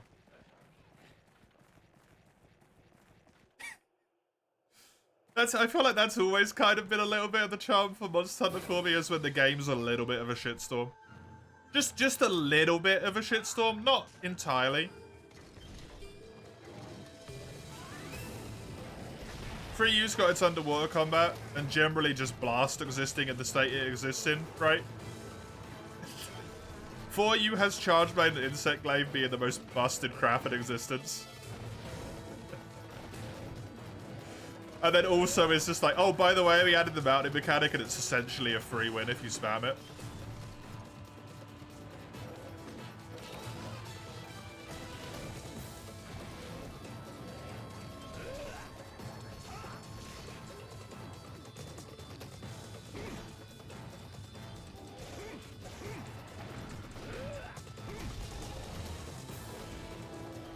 Yeah, I don't know.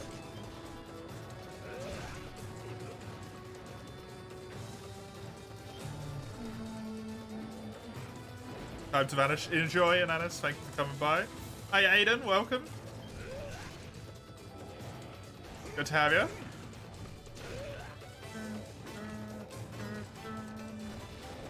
Is it admittedly discussions, nitpicks, and suggestions? Yeah. Yeah. I like to try and keep people on a level of expectation where the next game isn't going to come out and they're not going to be like, man, why the fuck didn't they implement something that's like amazing and fantastic? And it's the Monster Hunter teams, they probably will anyway, right?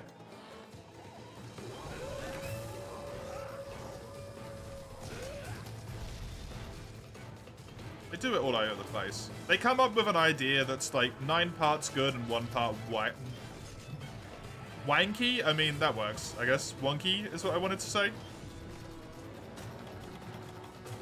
And sometimes the wonky's too much, and sometimes the wonky's just right.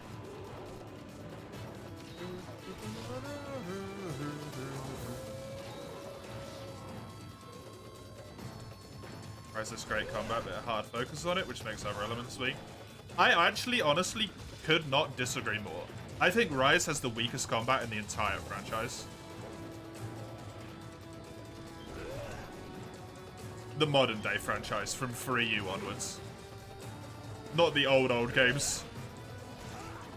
I think Rise's combat is terrible.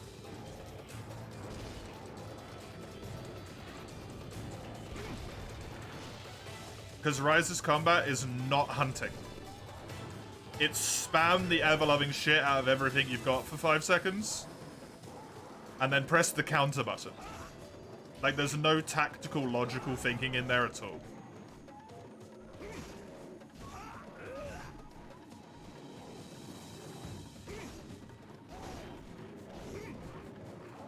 Same problem as World. Don't need to think about what you bring on a quest. No need to think at all there. Just chuck literally everything you've got into your inventory and bring it all because you've got infinite space, right? Prep's not existent. Doesn't matter. Just do what you want.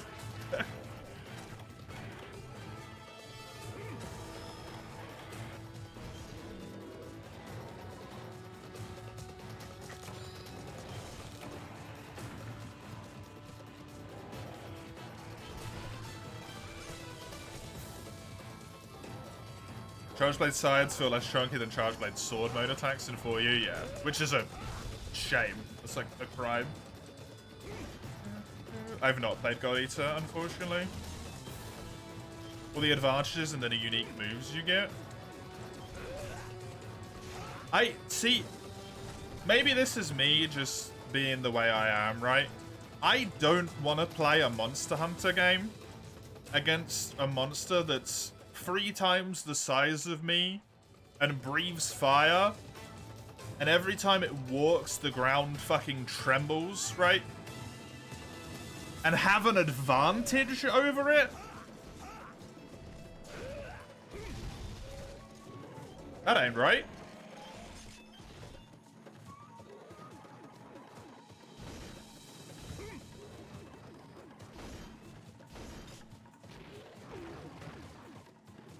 Not on my first attempt, anyway.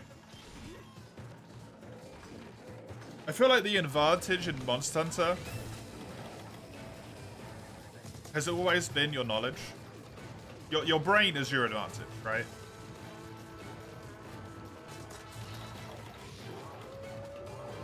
It's part of the reason why I don't like GU as well, to be honest.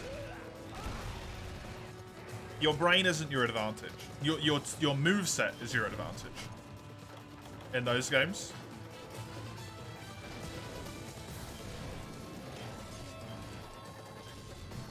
Kind of one of the big problems with the longsword redesign in World as well.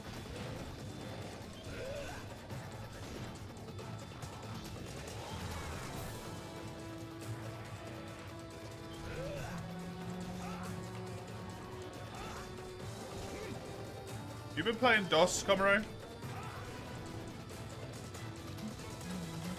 Doing that one Lunaster crest with the 2 Banabras that have like 4,000 health or whatever they've got?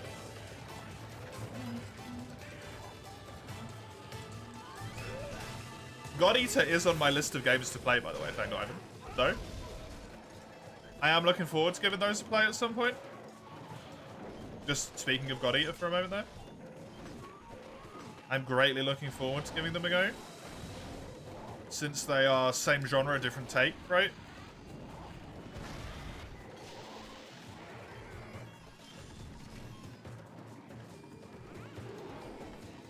Be interesting.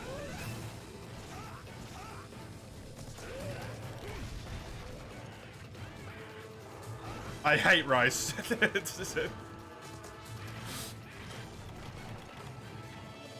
to be completely honest, I will probably never play Rise again in my life.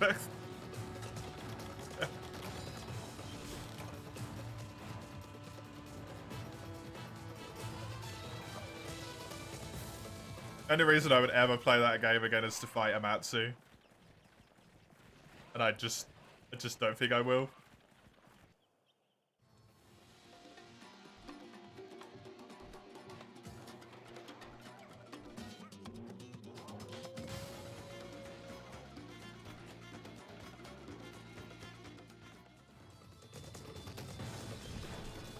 We'll see how I feel about it though. It's a different franchise.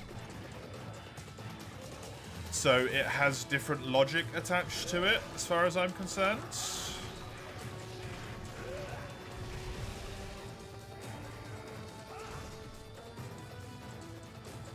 Just the same way I'm not going to get... Like, I'm not going to treat Wild Hearts like it's Monster Hunter, because it's Wild Hearts. I won't treat God Eater like it's Monster Hunter, because it's God Eater. That sounds like the dumbest sentence in existence, and yet I need to say it. I feel.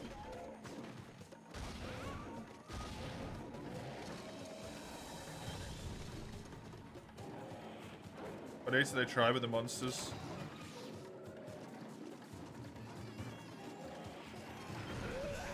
Yeah, they got some interesting stuff going on in their lore, right?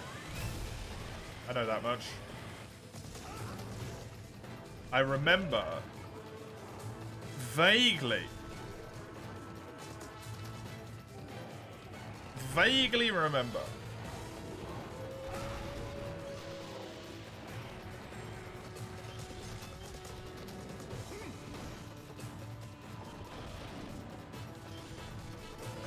there was a God Eater anime, I think.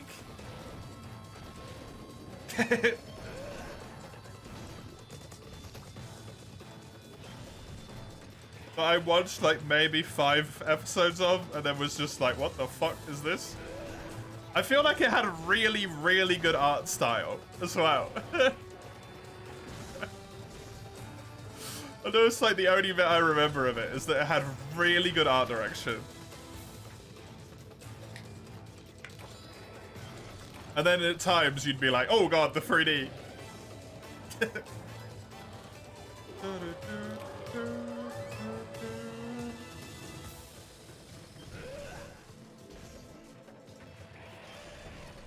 Freddy was not as good at that point in time.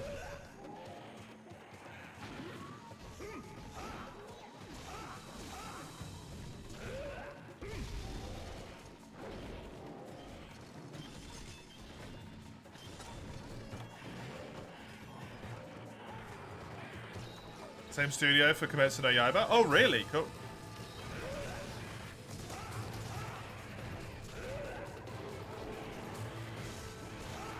There's so much janky 3D monsters. Yeah, it's really cheap though, isn't it?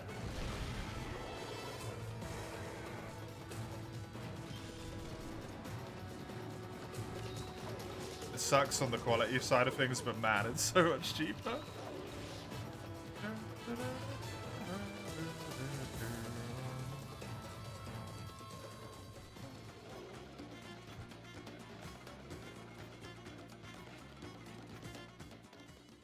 We're underpaid animators? Yeah, exactly.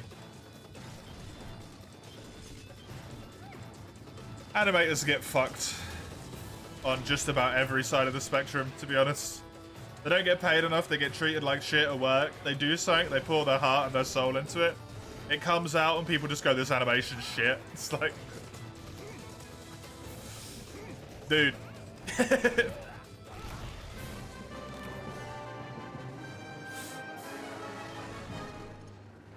I'm lucky I even have fingers left.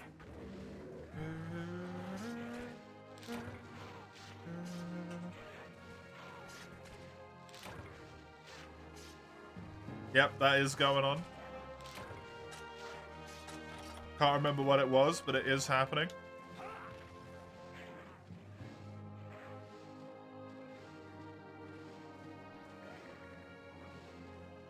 Is that SAG-AFTRA?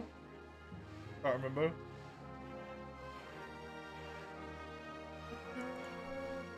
I feel like I've heard that. Yes, it is.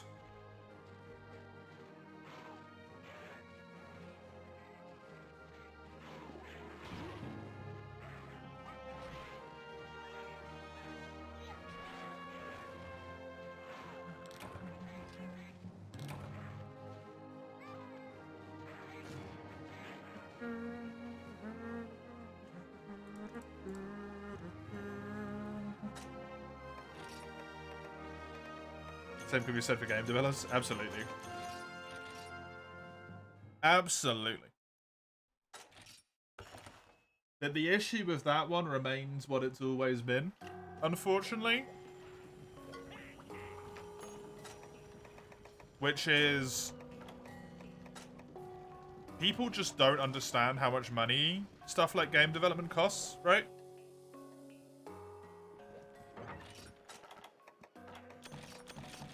It's very expensive.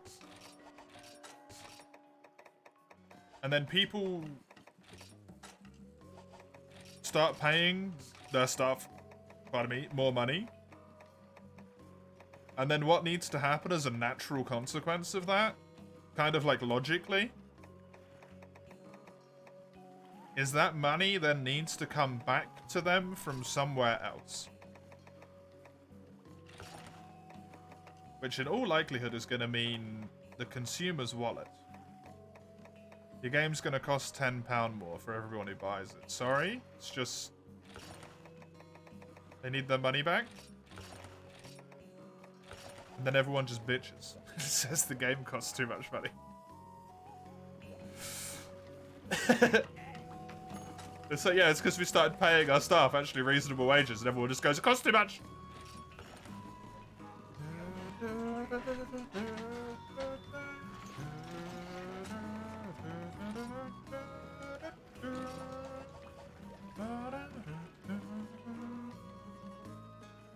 Yeah, Pokemon is beyond fucked, though. I don't know if Pokemon's ever really gonna matter, though. As horrible as that sounds. Because they get away with it.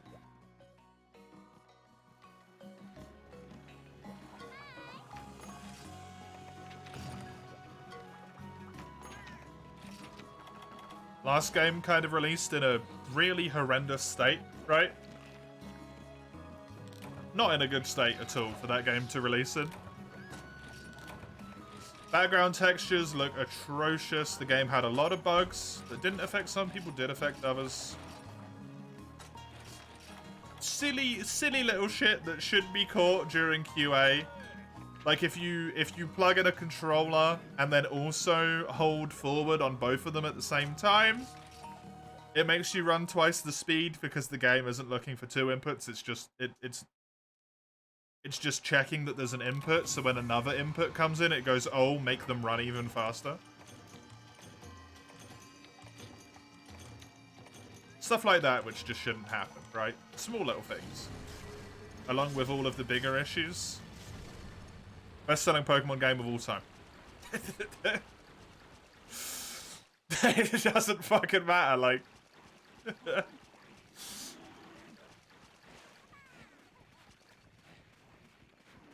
Why would they give a shit?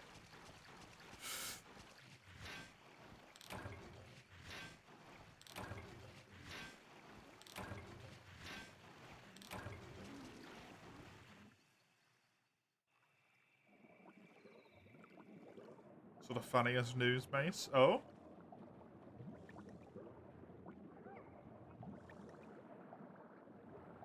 People as well are willing to act like nothing's an issue for them. You should shut up? Yeah, basically. Criticize equals don't play the game. Precisely.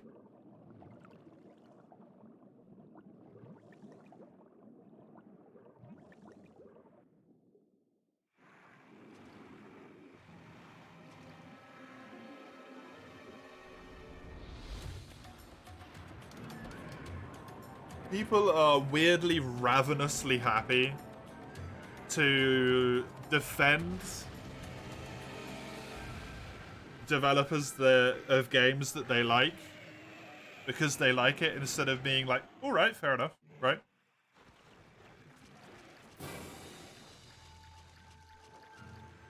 I can see where you're coming from.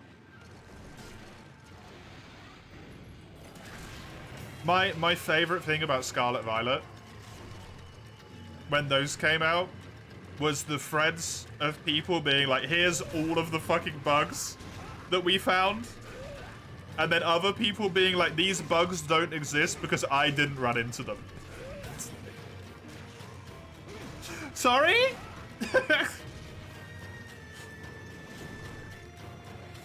That's not how that works, buddy.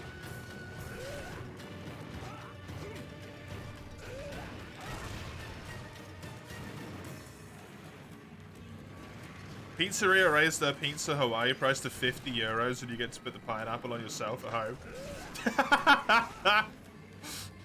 I'm going to imagine that didn't go fantastically for them.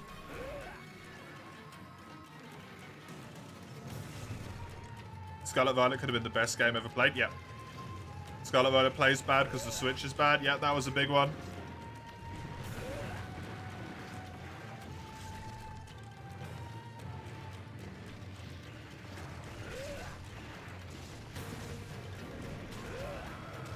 It's not the shareholders that care though, right, Comro? It's people online that have got nothing to do with making any money out of the game whatsoever, defending it like they're trying to fight for their child's life. It's just wild.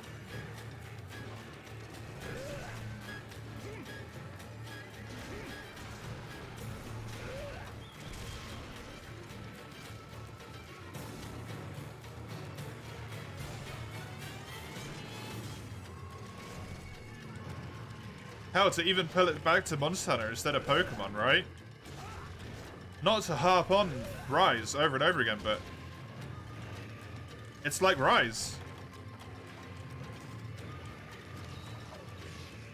Anytime I try and give some like constructive criticism for what I like and don't like about that game, there's always someone that's like, oh, you just hate Rise because everyone hates Rise. And it's like...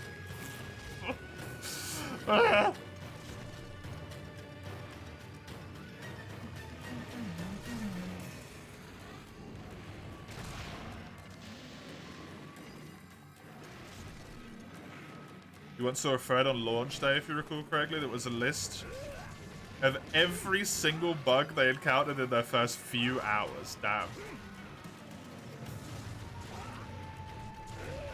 Everyone's been open for an open world Pokemon game? Yeah.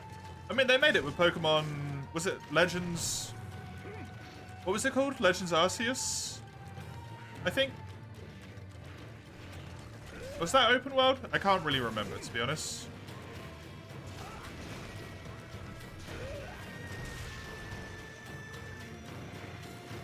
It is open world, cool.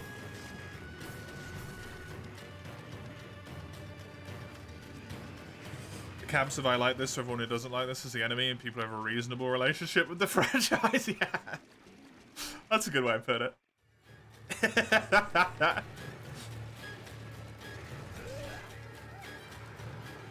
You can love a game but see its flaws, unsurprisingly. I've made this argument a few times before. I think the more you love a game, the more you see its flaws. To be honest, the more and more and more and more you love a franchise, the more and more time you put into it, the more acquainted to all of the tiny little nitpicks that other people would never come across in the, you know, like 100 hours of gameplay. You don't have the same flaws in 100 hours of gameplay as you do in 500 hours of gameplay, right?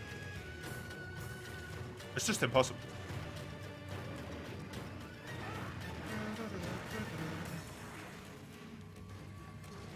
Because you have a different perspective. Something, like I said, something that seems amazing at first can be, like, incredibly fucking annoying.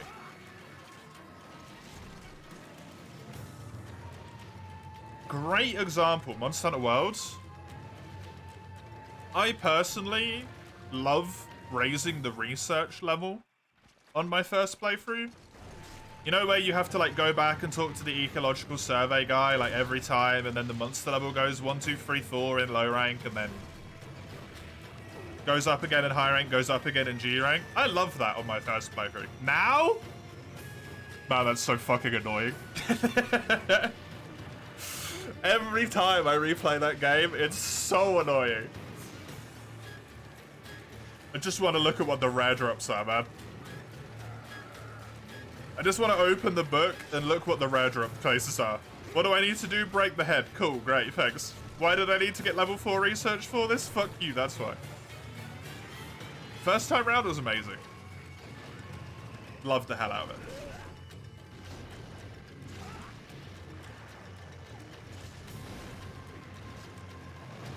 I would love to have it back again in the next Monster Hunter game. But I would also love to have an option that's like, you're starting a new save file. Do you want to carry over your ecological research? Yes, please.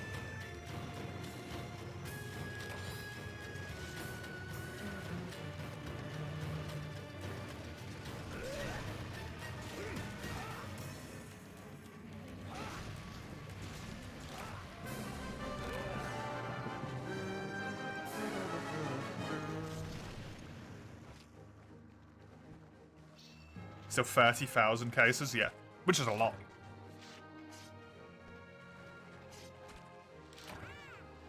Depends how you present criticism. You can have a fair point about something, still be unlikable. Yeah. I would say there's also a flip side to that one as well that I would like to add in though, Komuro, which is, for some reason online, people always infer like the worst possible interpretation of what they're reading in text, right? I find people don't go like, oh, maybe that's just poorly phrased and they have good intentions. It's always like, this person kicks puppies when that's the only way that they can come. They kick puppies for fun. And it's like, Jesus Christ, dude, they said the menu lagged for them. Like, calm the fuck down. Right? Some people are just assholes. But it gets a little bit too far sometimes. Ooh, speed gamma. I'll take that.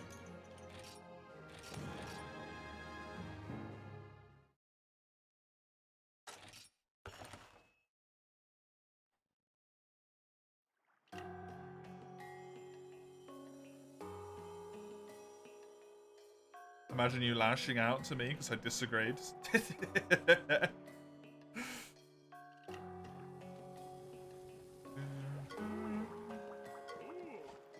What is that from, Mace? I feel like I've heard that before. With tanks, you don't have other exponent clues. Yeah, but like you don't always have to assume the worst, right? Obviously, you don't have any surrounding information and clues and stuff, but like, all I'm saying is maybe don't always assume that the person on the other side is like the worst human being in existence.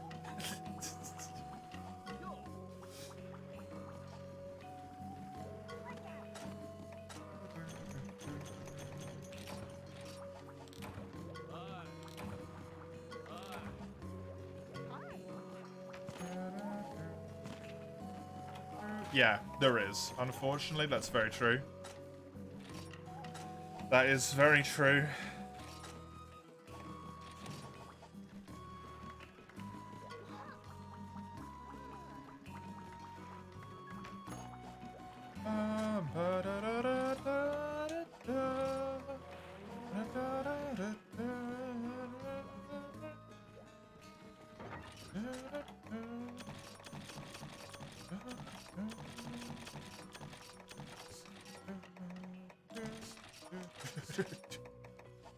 Hey, Saren. I think that is a cultural existence, which we haven't quite necessarily caught up to with yet. And I think, honestly, I think a certain level of it is more understood better by the younger generation than it is by my generation. I think you were here earlier and I just didn't say hello. By the way, I'm sorry. Hello. Which is, the internet isn't necessarily exclusively evil.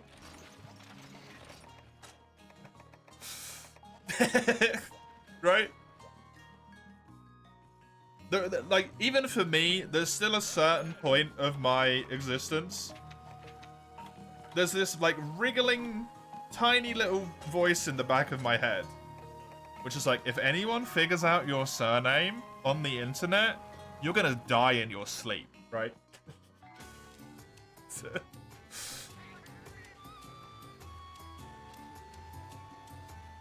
Even though it's just completely unreasonable.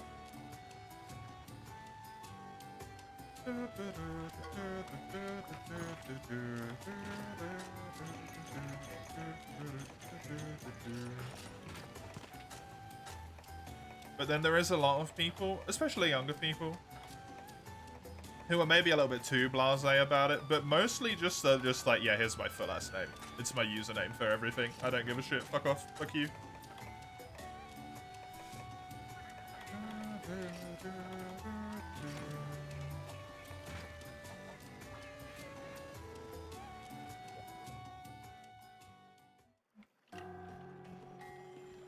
Take a look at the vocal minority of fanaticism that likes to scream about how they'll gladly die on the hill. Guess what kind of interpretation statements they disagree with? Yeah.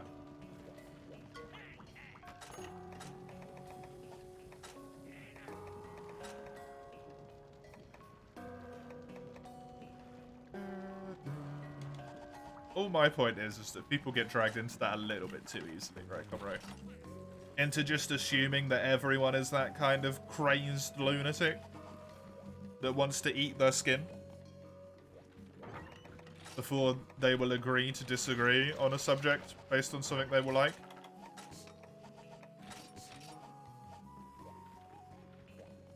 A lot of people on the internet are just kind of like, they're just themselves. That's all they are. They're just who they are. Chilling, doing their stuff. They don't necessarily think about it. They just go on Twitter and go, I didn't really like the new Monster Hunter game. And then like 50 people come along and just rip their asshole into 1,000 pieces. And it's like, yeah, wait. That's all he said. He just said he doesn't really like it. You don't need to dox the guy, right?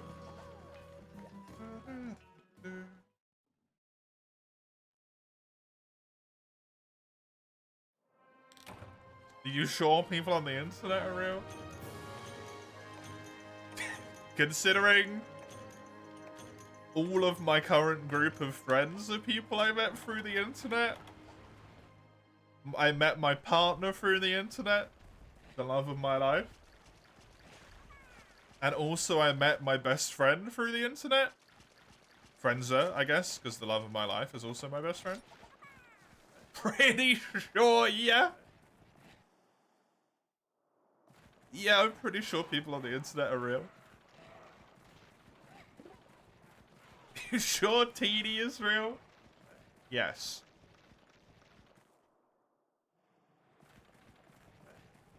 Because the government would not be happy about the fact that I haven't paid them any money for a very long time.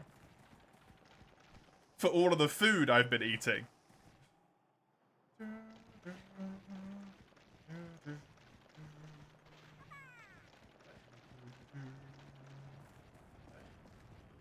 You invited Crone to your wedding through the internet? Yeah, exactly.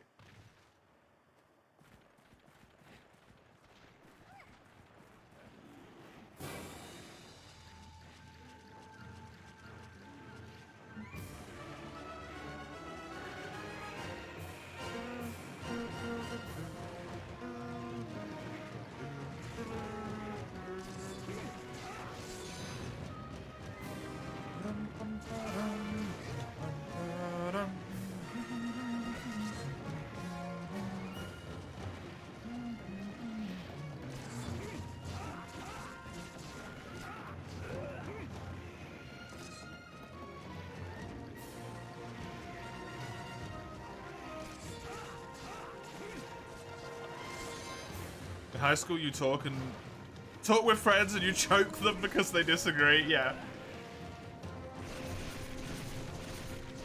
That's kind of a thing, though, I feel like, right, Fangdo Ivan? This is the thing, why I said it's a little bit weird for people of my generation and above. Because we grew up with the internet, but it wasn't established the way it is now when we were young. I think you're relatively the same age as me, right, Komuro? Like, people like me and Komuro, if Komuro is relatively the same age as me, we remember old YouTube. It was a fucking disaster, right? Some of the younger people will be like, what the fuck do you mean older YouTube? You remember pre-YouTube? Yeah, where you have to go to, like, horrendous sites.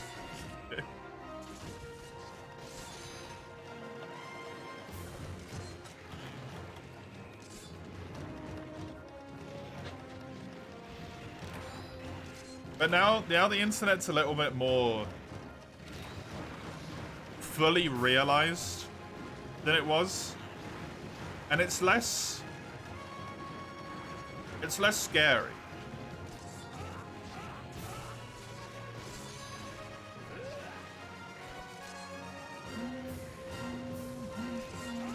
You remember that? You're an OG Smosh viewer since 05? Yeah, exactly, right? So you get it.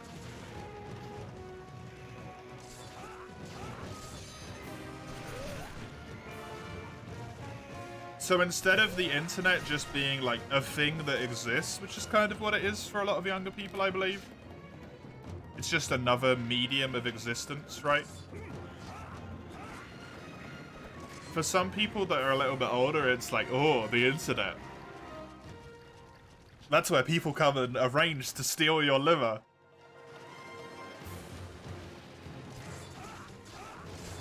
Don't talk to any people, don't make friends on the internet, they'll kill you in your sleep. You have a pen pal. Yeah, but that's fine. They only know precisely where I live. Because they send letters to me all the time. Never met them before, though. That's alright, is it? They have your address!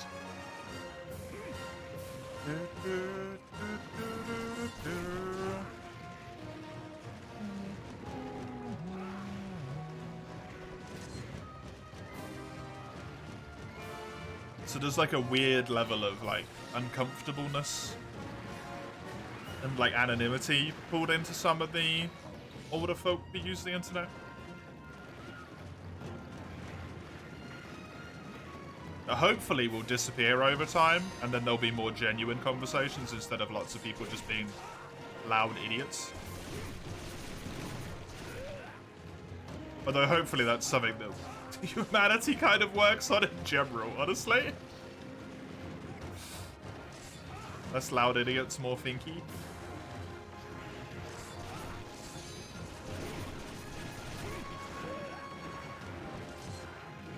You counted a few interesting individuals, yeah.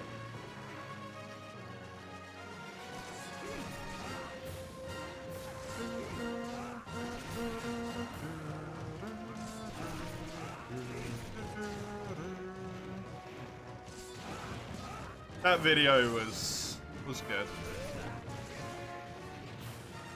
That video did not make me laugh. As hard as it got you, though, Comro. Grew up in a culture where being polite is a thing, so maybe that affected your online interactions. Maybe, yeah, maybe. When was it that I put in the 1 million redeem? I have no idea, Chisel. I think it might have been around about the start of the year. Uncertain. It was definitely there by March, because that's when we started Freedom Unite, I think.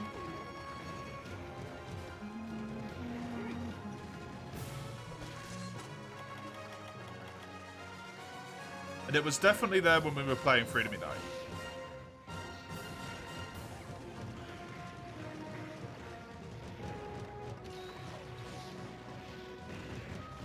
Newgrounds, yep. Mini clip. Newgrounds, congregates.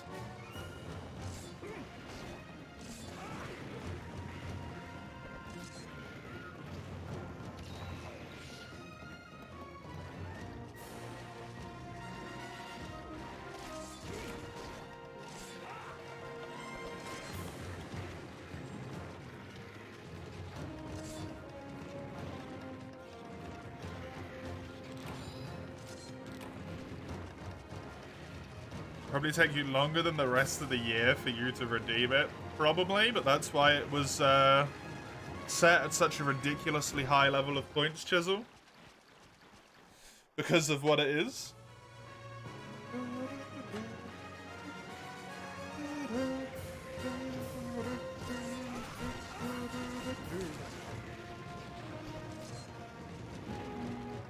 Newgrounds is, to my understanding, got a little bit of a different usage now, though. Comro?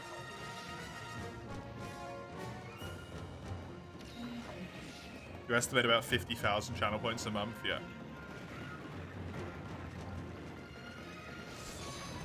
I think I got to 66,000.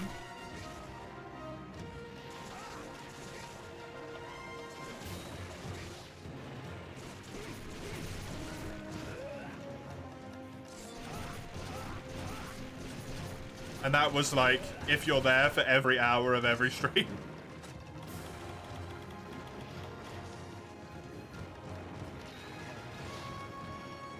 And you're subbed for it. Didn't include raid stuff, though. Or gifted, or like daily watch bonus, or any of that stuff, I don't think.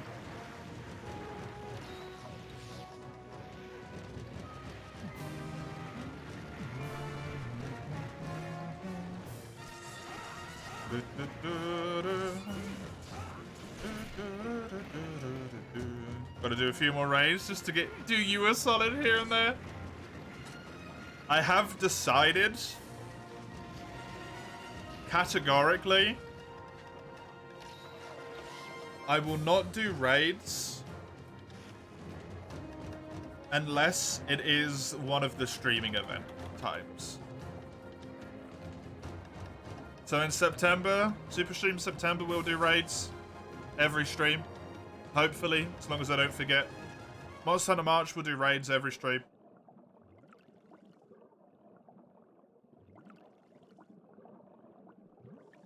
If we ever come up with a, I don't know, dodecahedron December, it's gonna make Komuro way too happy about a D20.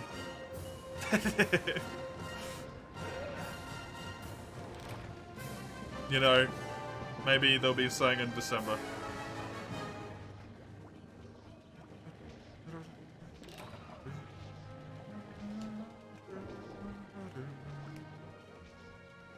Don't know.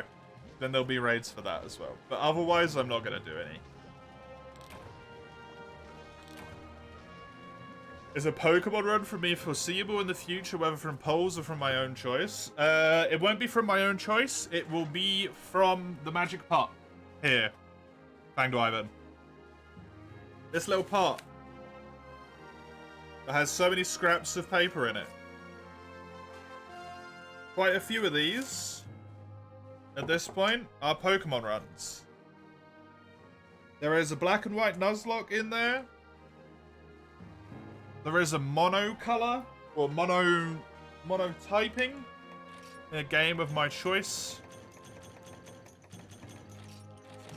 I don't know what else was in there. Let me have a look. It is possible. Pokemon. Oh no, I put it in. Oh god, I put it in as PKMN, didn't I? Because I was being lazy. What the fuck are you doing?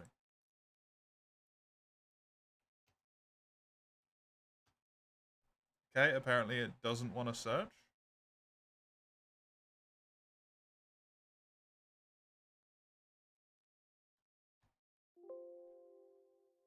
What are you talking about? It only searches what's visually on the screen. God fucking damn it. Okay, let me just scroll manually.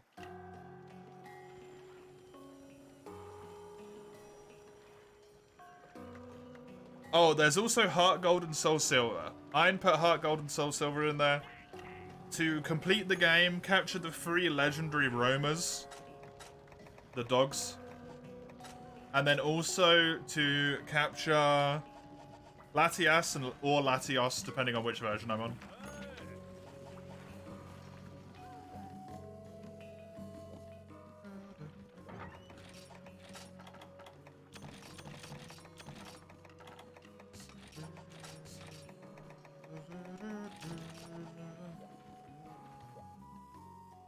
Gold and Soul Silver along? Yeah, because they have the other region as well, right? It's 2 regions, it's not just 1. That's fine.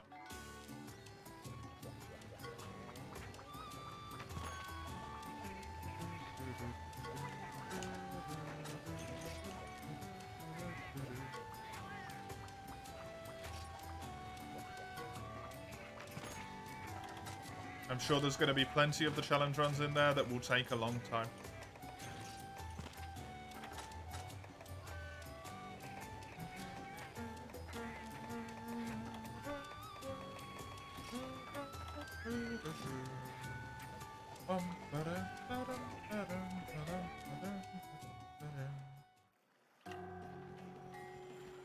There's definitely some challenge runs which are in there just to sate some people's personal taste, Chisel. So I'm not too worried about that being in there if that's just to sate someone's desire to see Heart Gold and Soul Silver, right?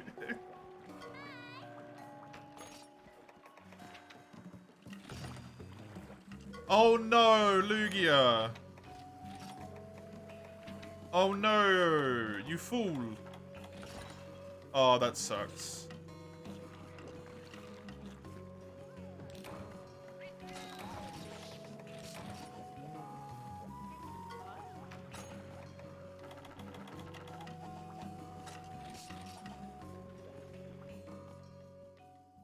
You should have brought your Switch, just to play on the thing, right? You requested Unite just to play more of Unite on the stream. I'm talking about Monster Hunter World, Iceborne, Ice Mod, Charge Blade only, Chisel. I wasn't even talking about Unite. I feel like that one's just there for you, right? That's the Chisel wants this run.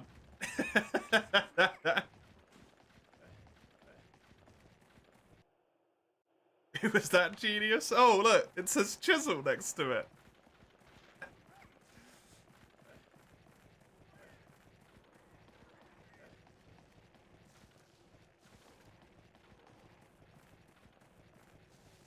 I intend to play eventually Black and White 2 Fanged Wyvern, just like normally.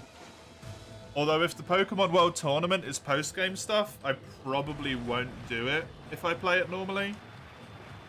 Because I've already played Black and White 1 on stream, normally.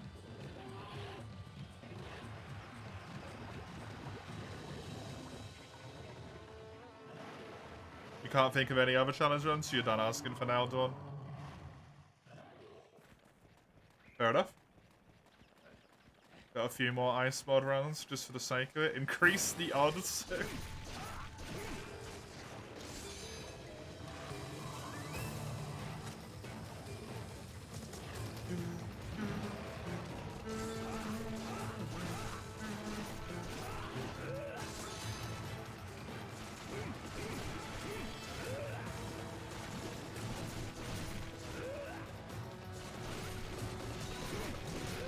I do think my my reaction to the ice mod is probably going to be incredibly disappointing, Chisel, just so you know.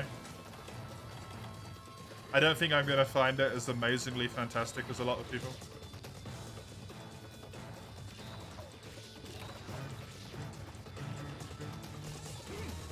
Maybe an FTL speedrun, but that's extremely RNG heavy. Yeah, FTL speedrun would be like, get good scrap rewards and also get flat cannons, right? That's FTL speedrun, probably. Flat cannons and a really strong, like, 2 damage per rim laser.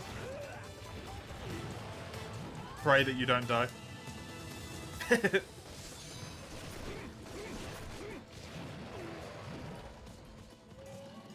Get pre-igniter sector 1, that makes sense, yeah, so you can fire immediately. Hacking, hack shields. Makes sense.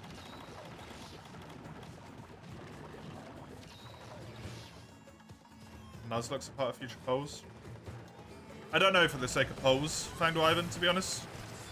The Nuzlocke is in the challenge runs. For polls, probably not. The polls tend to be me playing through games, like, quote-unquote, normally.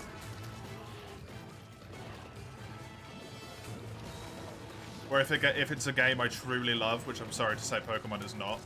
I enjoy Pokemon for the most part, but they're not games that I truly love.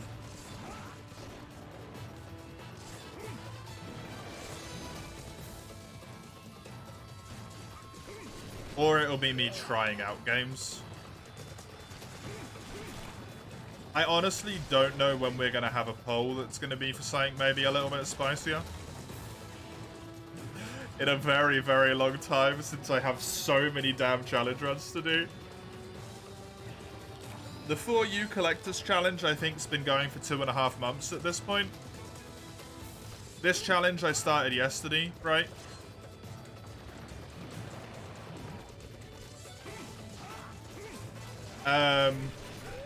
That's 2 of the challenges. 2 of the challenge runs. How many is there gonna be in the long run? Ein went kind of crazy.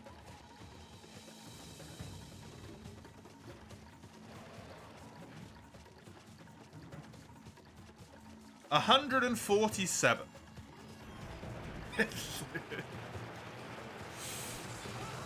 Is how many there's gonna be before I go back to normal weekend streams. Where I have some level of decision in what it is that I'm doing.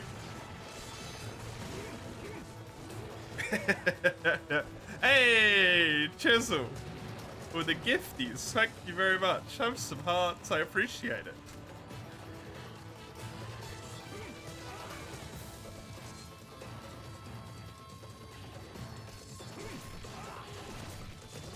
You got aware of your counter and you didn't like what you saw. It wasn't on an even. On a multiple of 5. Thank you. It's very kind of you. Put a Comrade bit in here. Delicious, Comrade. Wonderful.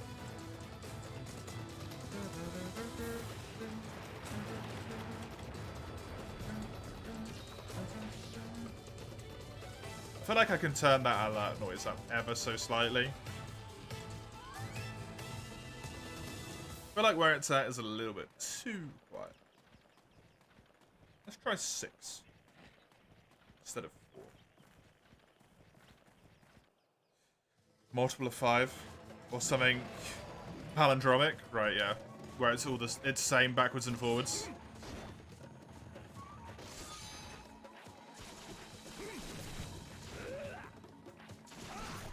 Oh, that's not even palindromic. It's just the same number 3 times at that point.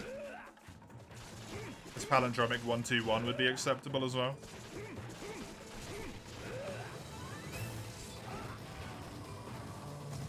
Leet would also be acceptable.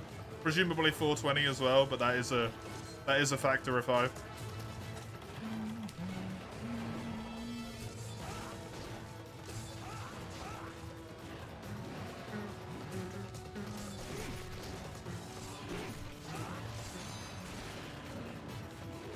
Stuck in challenge hell. Thankfully, the challenges are somewhat vetted. So I am saying, like, yes, that challenge is okay. No, that challenge isn't okay, right? Instead of being in pure misery. Some of the challenge runs that people have come up with, be it serious or not, would have been pain.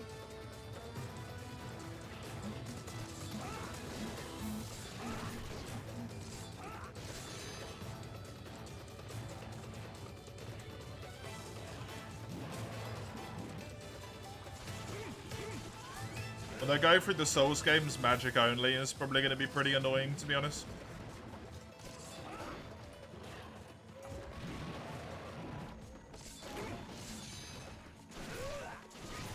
Your roleplay one. For what it's worth, Chisel, I did sort of give it a little mini trial run with Cult of the Lamb.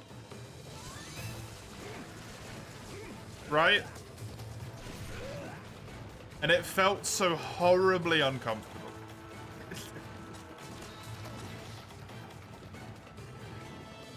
It felt so horribly uncomfortable. So it's a good thing I didn't accept it, because it never would have been sin through to the end.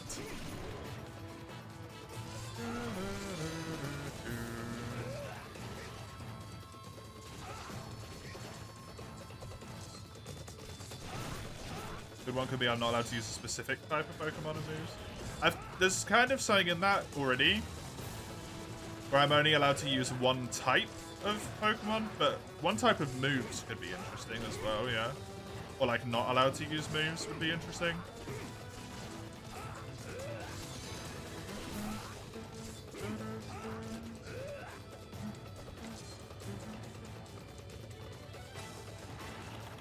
Only thing with Pokemon challenge runs for me is I'm not very heavily into Pokemon, right? I'm not a big egghead when it comes to Pokemon. I feel like a lot of the challenge runs that exist for that franchise, like, they feel like they require more prep work than they do actually playing the game, right?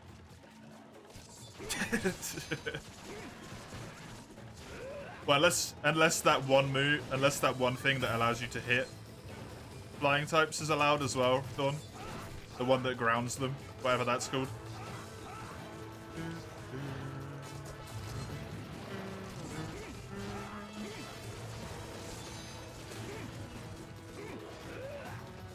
It's probably something you'd allow as an exception, right?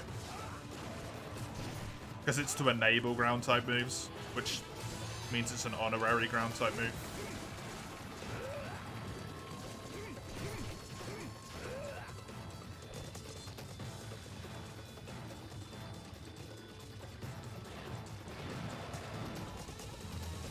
Gravity exists. Isn't there also a fighting type move called like Smackdown or something that makes them count as grounded? If I'm not mistaken.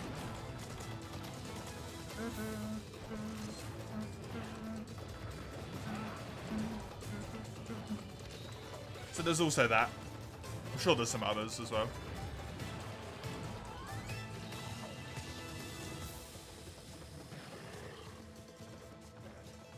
It's a rock move? Oh, okay. For this challenge run, you let us choose between two games. You're going to do it without us choosing games in the future. Whatever you pull from the pot, maybe the rule not being the same game twice in a row. Correct, Chisel. You nailed it on the second one. After 4U or after 3U, whichever we finish first, it will be... I will pull something off of the top of the challenge run list.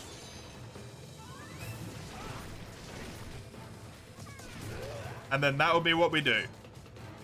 The one stipulation being... Two stipulations, sorry, being... The game cannot be a repeat or a concurrent game that is going on. We won't play 4U twice. We won't play 2 Collectors Challenge at the same... 4U twice. We won't do 3U followed by 3U again.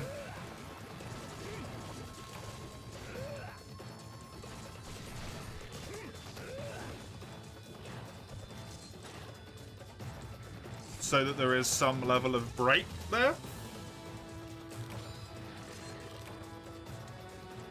Because you don't want to. I don't want to burn out of any of the games I'm playing, right? That one should be fairly obvious. And then the second stipulation is that we will not do the same challenge in 2 games at the same time.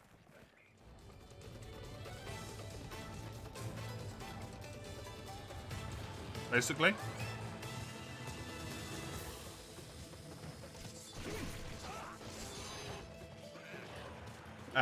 The main one that's going to come up on that one being the Collector's Challenge. Because it's just not particularly interesting.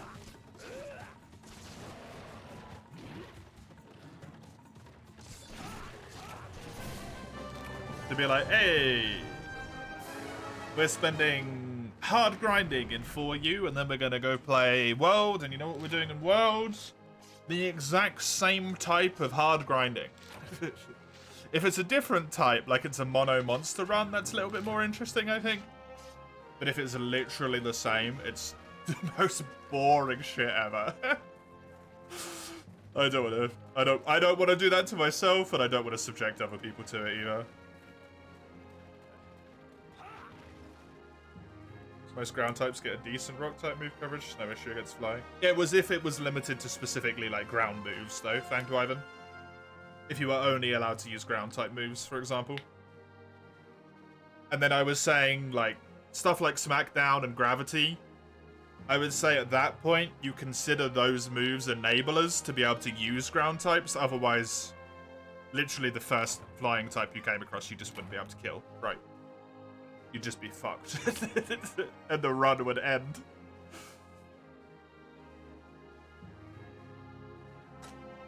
Or you'd allow yourself, like, a...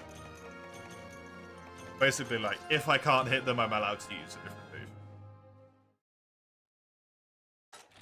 move. Correct, Chisel.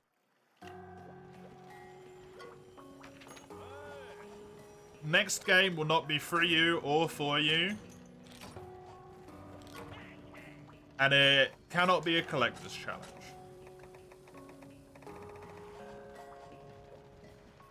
Now, if we end 4U first, and then we start up, and then we end 3U like a few weeks later, then the game could be a collector's challenge, for example. The challenge run could be a collector's. Because 4U's already switched to a different game and it's been played for, you know, a few weeks at least. But if we end the games, like, right after each other, like, let's say, even in the same day, we somehow managed to finish both games, I'm not going to be like, well, technically, we're not doing the 4U challenge anymore, because I pulled that one earlier.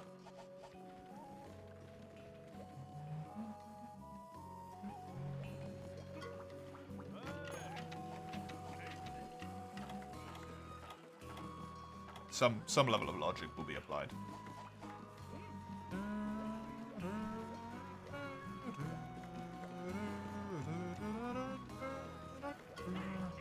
I feel like I want a new longsword.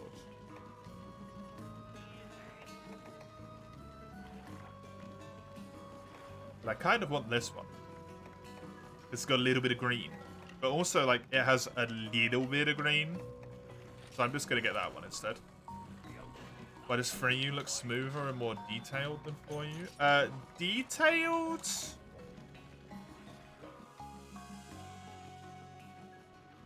I don't know. Probably, at least at the moment, because I've got a HD texture pack on. Why does it look smoother, though? That's the art style. That's just part of the art direction they took for 3U. They made it look a little bit more like...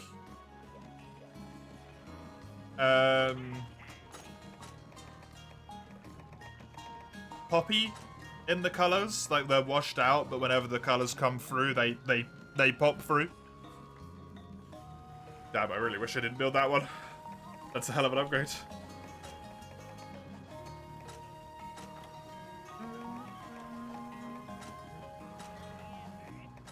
What armor do I want to build?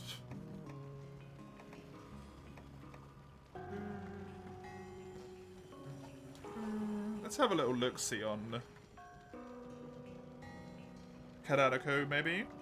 What armors I can build here?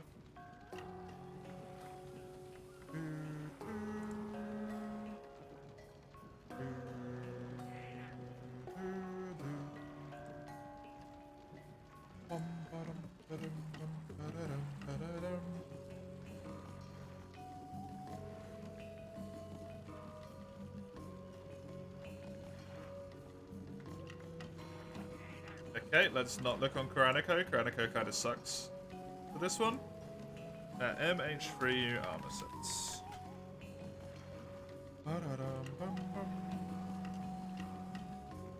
Low rank Blade Master.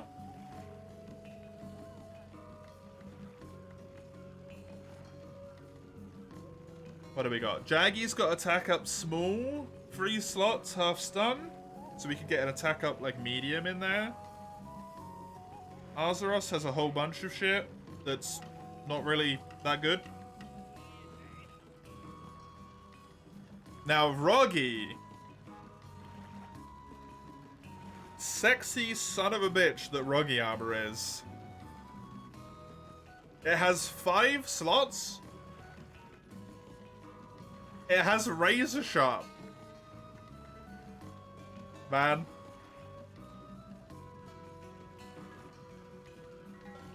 It's kind of hard to argue against razor sharp.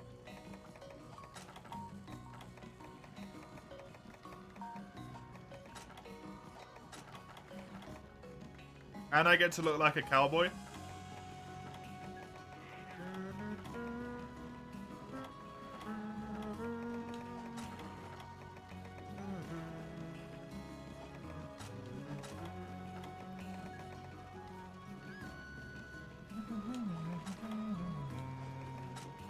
Hey Berserk, enjoy the lurk. Thanks for popping by.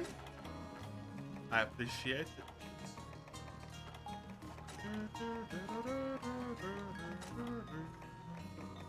Now we do need an absolute ton of Roggy braces, which kind of sucks.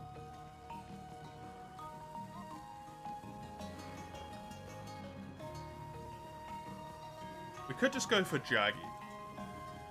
Maybe save Roggy for a different point. Jaggy's going to be a lot easier and a lot quicker to kill.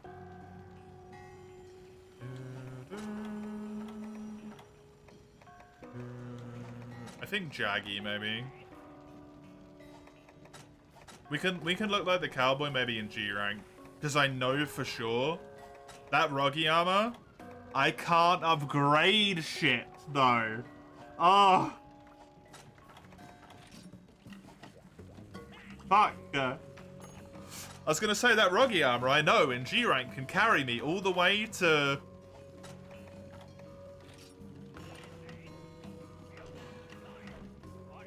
bloody what you call it, Dire Morales, but no, it probably can't because I upgraded it a shit ton, didn't I? I'm not allowed to bump the armor. This just has 10 defense. Yeah, I'm definitely gonna build this. The amount of effort I'm gonna have to get in to get the Ruggy armor. And all it's gonna give me is 2 more defense per piece. that is not worth it.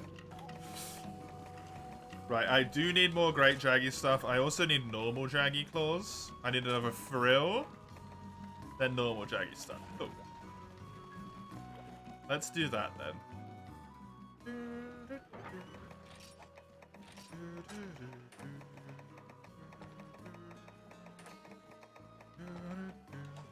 Yo, slotting in defense might actually be a thing that I do for once that's amazing.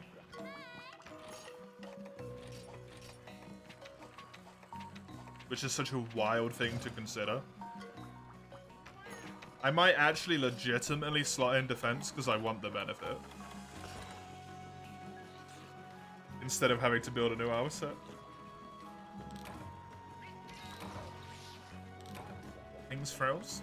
What about them, comrade?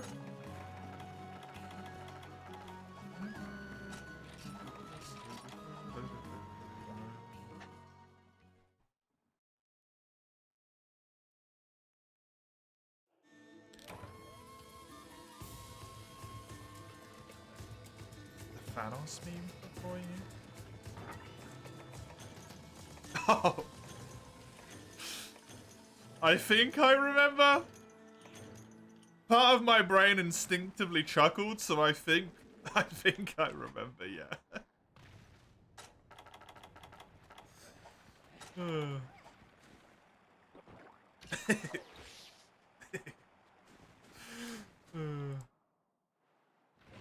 Is it in the meme channel? The meme channel kind of got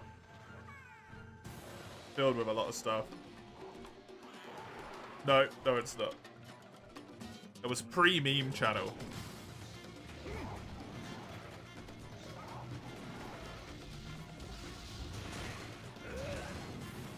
Or it went in the Monster Hunter one, I suppose.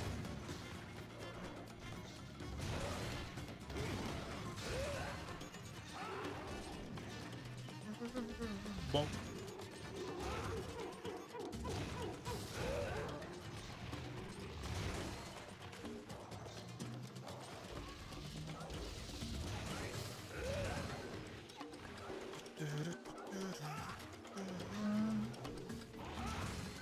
Very nice. Hell yeah. Oh, it's so nice to have weapons. They're actually upgraded. I'm not doing absolutely everything all the time with minimum damage. Oh, blessing. Ah! This is gonna put my defense from 6 to 50, right? One stunner for the replace.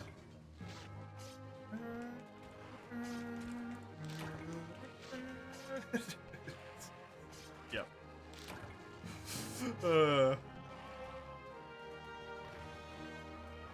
Thankfully, it's actually reasonable to obtain in this game.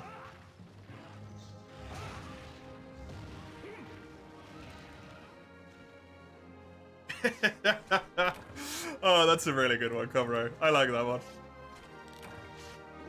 Very, very good. Top notch.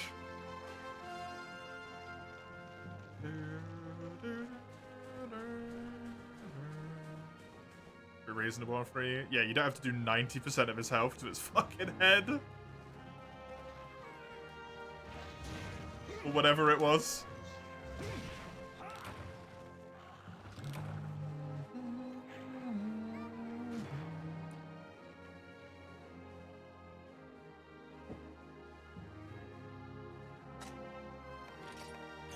There's my frill. Don't think I got to worry about those anymore. Which is good.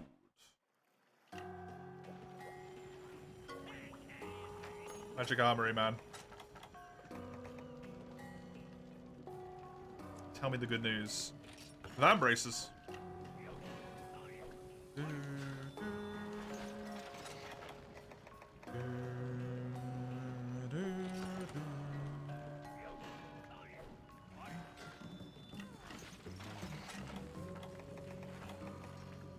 I need 3 Jaggy scales. I don't need any great Jaggy stuff, so I'll do a normal Jaggy quest.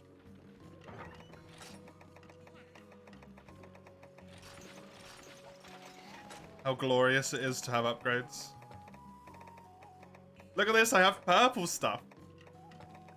Look at all the purple stuff I've got. A full set of weapons, a charm, nearly a full set of armor. Oh, amazing.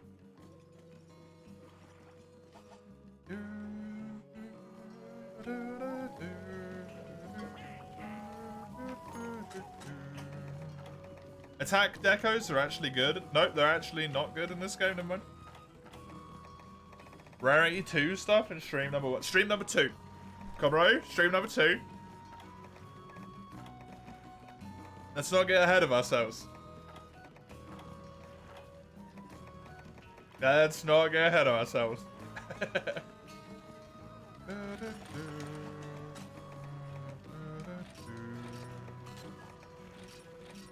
Boom. And I have speed gathering as well.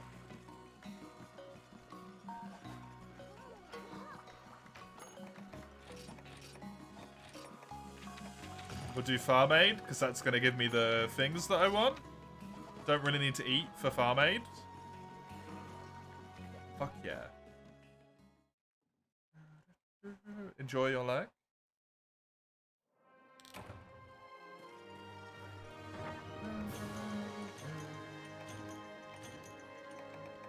Oh yeah, something I haven't mentioned, but is worth mentioning as well. I am playing without the 350 defense on. If no one's looked at my defense stat every time I've opened that menu. So instead of having, you know, 55 defense, 56 defense, I've had 6 defense this entire time instead. Instead of when I finish this armor set being on 100 exactly, I'm going to be on 50.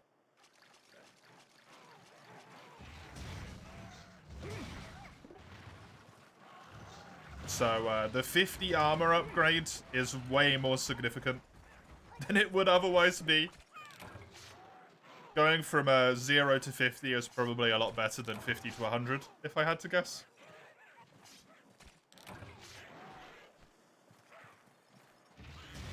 Just based on the way that these things tend to work.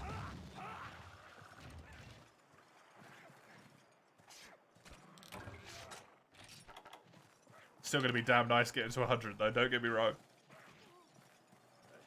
What would I have to do for that? Probably something along the lines of like Rathalos armor, right? I think those suckers start with about 20 apiece. Maybe like Barrioff has good enough defense.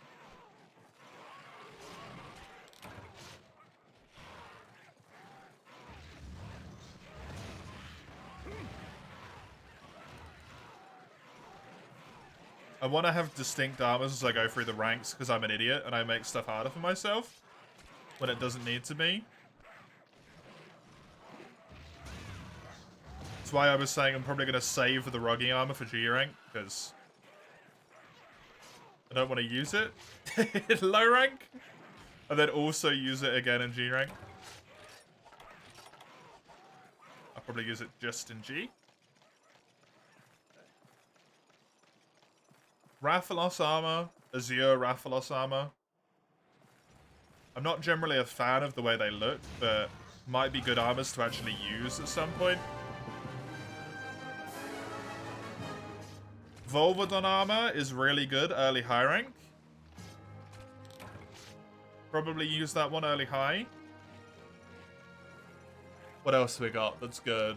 We could maybe use Azure Rathalos in high rank as well for our end of high rank. Normal Rathalos, end of low rank. We've got Roggy as our early G.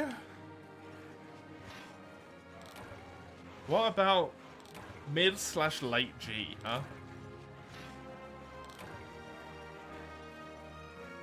Barrioff? Might be okay. I can't remember what skills it's got.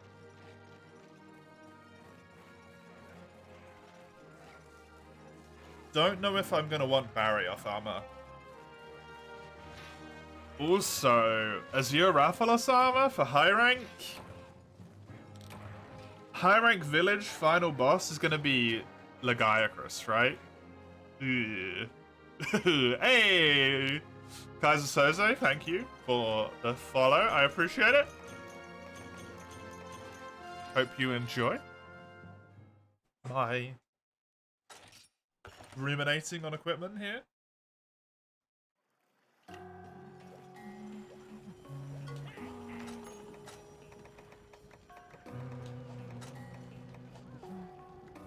Excited to see how I do with the gun lance. Okay. For the most part, nothing amazing, but usually alright. Right, that's enough defense now. And also just generally good skills and stuff. With that, we shouldn't have any massive issues with Gobel. And Gobel is the wonderful, wonderful milestone that unlocks your ability to buy potions in this goddamn game. Why on earth they made you get all the way to frickin' 4-star quests is beyond me, but hey. I'm too broke to post this quest, son of a... Gobel with hammer's usually pretty decent. I already used hammer twice, didn't I? Yep. Lance it is. Ooh, Lance it is. Can't you buy potions in the Gathering Hall map? Yeah, but that's cheatsy doodling.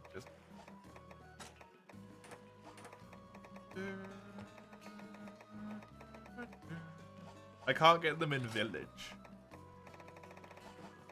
I'm not in the Gathering Hall right now. But yes, I could. You would stock up 100%.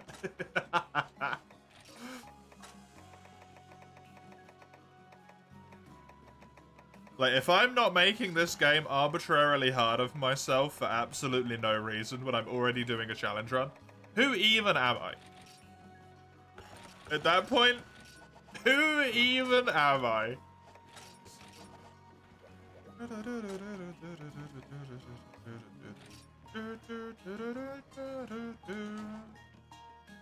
Thoughts on the Nibble fight? A bit gimmicky, but fun. I do wish he wasn't quite so gimmicky. But for the most part, enjoyable. You ain't here like a plebeian with mere herbs? Oh, I am. I will suffer through the herb times. But enjoy the times after where I have more than herb.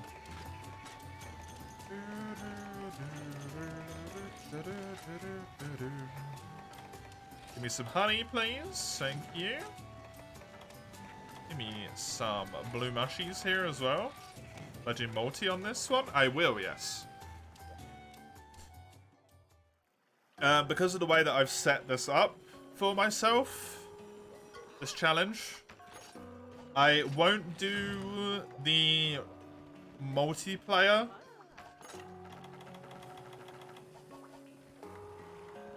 Basically, I'll do all of the multi in like one chunk. So, in Village, I'm going all the way to Lagiacrus and killing Lagiacrus. And then I will do all of HR1 multiplayer. And the urgent quest to take me to HR2. And then I'll go back into Village. Complete low rank. Go back into multi. Complete low rank. Etc. Until I get to G rank where, I guess I have to solo stuff. Because that's kind of the whole point of the challenge run.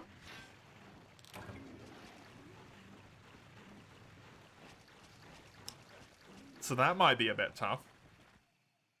Underpowered equipment against solo G.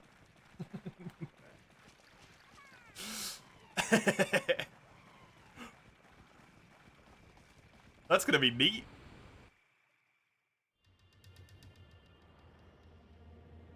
Trying to solo our good friend, Dia Morales. Oh, that's what I'm gonna do. I'm gonna see if there's an armor I can get before Dia Morales that's got sharpness +1 to boost my damage by a good amount. That's what I'll do.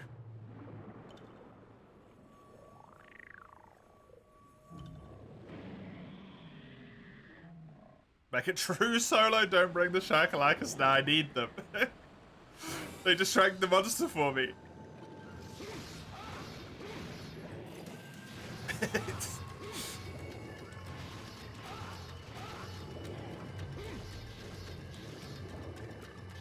I'm aware of my limitations. I'm not that good. I'm pretty damn good. I'm not that good.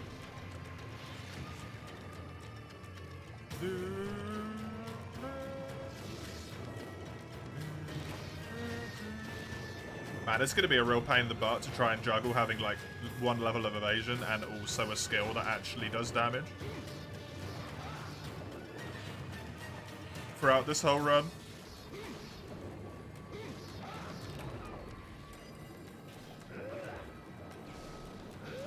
And also a sharpness skill. I kinda need all three.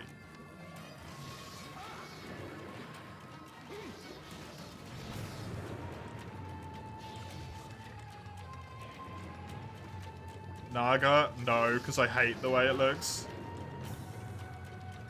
I'm also playing Dave the Diver? Yeah. Does it look exactly the same, Ligia?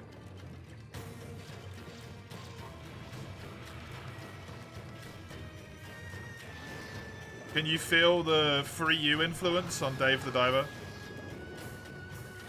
Spiritual successor? Shit. That's why I built the armor upgrade. That doesn't one-hit me.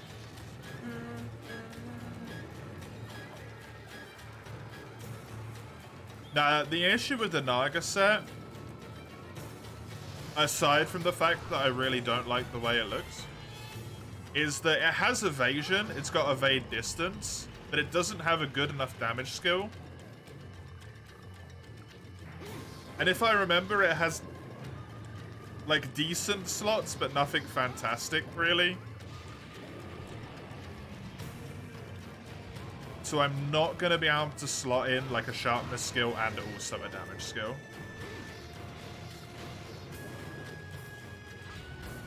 And also, it's weak to fire. And considering I'm going to be running on base defense, like I can't upgrade the armor to have any more with armor spheres, right? I don't really want to have a crippling fire weakness against Dia Morales. Because he does kind of good damage. If I get hit by one of those big fire bombs, I will be one-shot in Naga armor. Because it's already got low defense.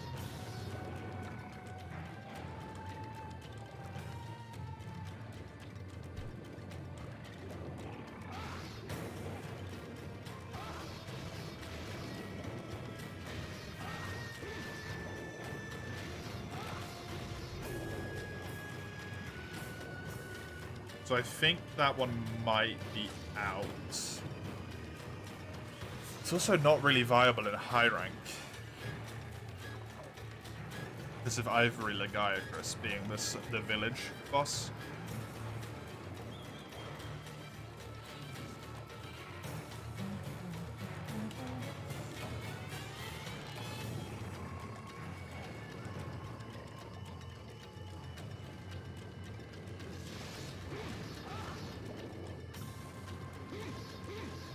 I think Naga's gonna have to be alone on this one, I'm afraid. You having a good time, Lugia? You happy you went around even though you can't play MH3U?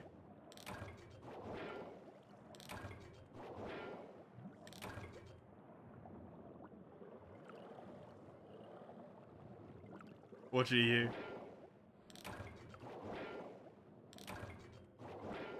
Just get to chill, hang out with Crone instead.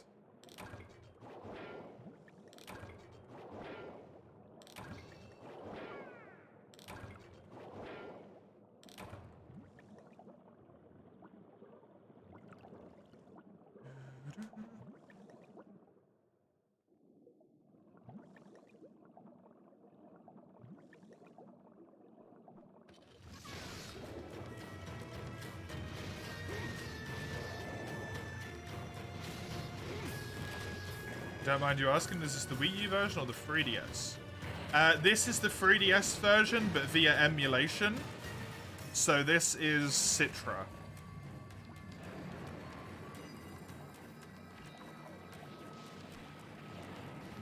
Which is what enables you to do multiplayer. Because it just pretends that it's local, and then you're like, haha, but actually, it's the internet.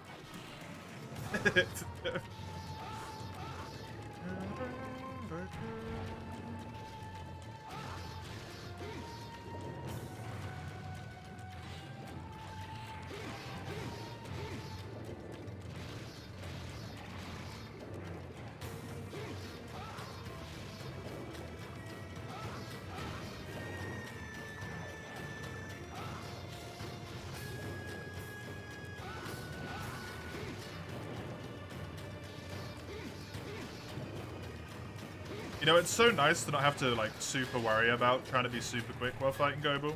Makes this fight a lot less stressful. Looks incredible. Thought it was an even higher quality image. Yeah, so I have a HD texture pack on, which takes the Wii U textures that have already been, like, touched up a little bit as well, right?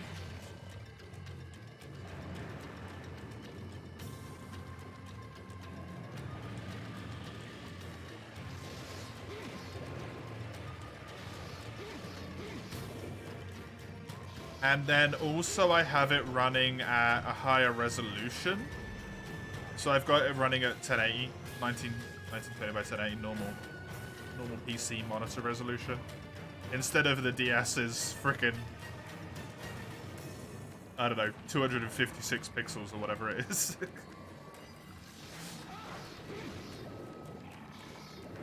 So it actually makes the game look really bloody nice.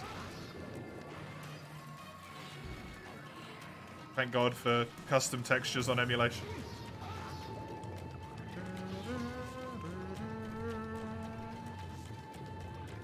You're gonna have a lot of quote-unquote fun trying to handle the Apexes in Base Rise.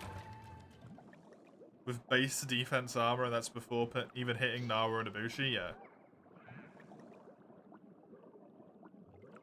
I mean, you don't really need to do all the Apexes, right, Rachel? Unless you decide you want to do all of the quests in the game. The Apexes are completely optional. So you could just skip them, other than Azeroth, that you have to do once, I believe. Right?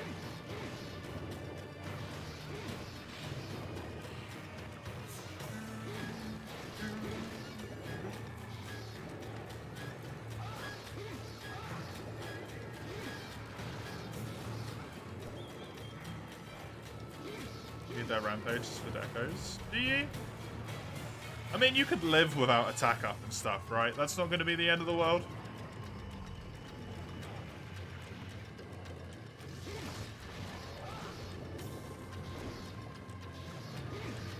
Monster Hunter Underwater announcement in Tokyo Game Show.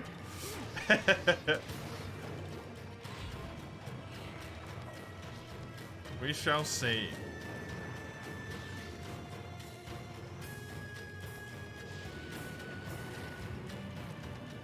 It just feels wrong not to have them. I guess you could reevaluate when you get there, right? Compared to how much trouble you have with them, how wrong it feels to not have them. If it turns into like every single move one shot, so you could maybe just be like, you know, I never needed the attack deco anyway.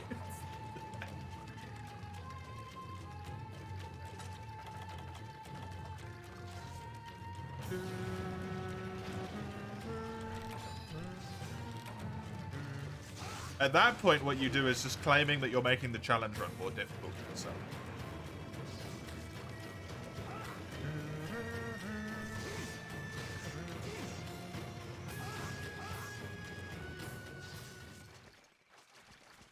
It's depressing to Lagiacrus in early world tests. Why is it depressing? Because it didn't work and they didn't put it in. Because they couldn't get the Leviathans to work.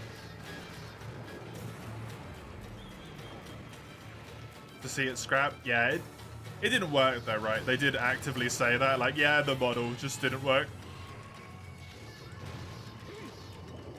Because Leviathans were dodgy. Which is why there's no Leviathan monsters in World at all.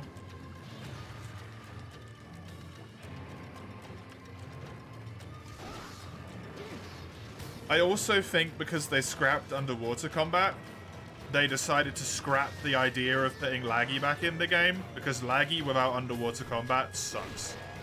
As Generations has gladly shown for us. That fight is terrible in that game.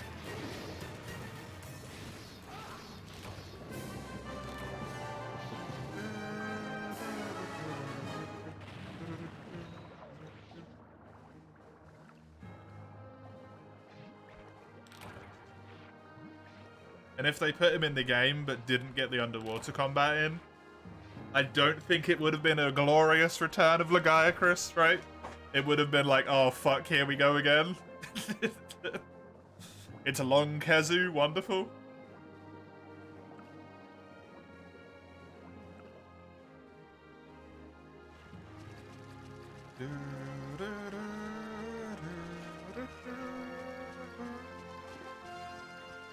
Paralance and Sword and Shield. Yeah, I just need to see if they are... I don't know if I want to go for upgrades again just yet. I might push a little bit further before I think about maybe getting any better things.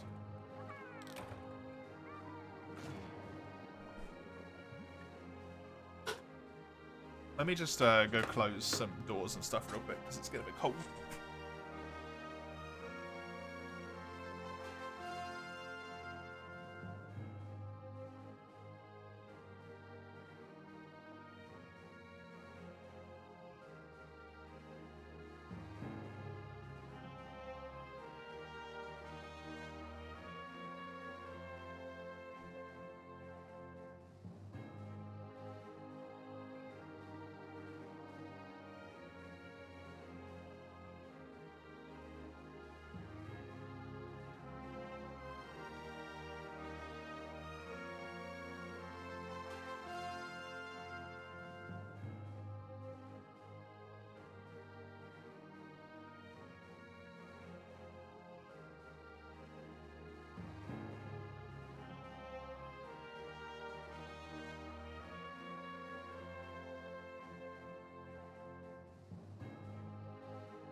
I returned.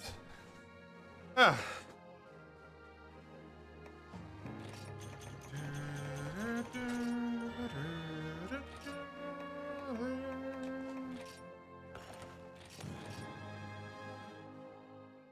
Semi-aquatic could work. Seems like a waste if Laggy's the only one using it, or it turns into Duratalos 2.0. Yeah, exactly. Don't want it to be Duratalos 2.0. That's a horrifying concept, honestly.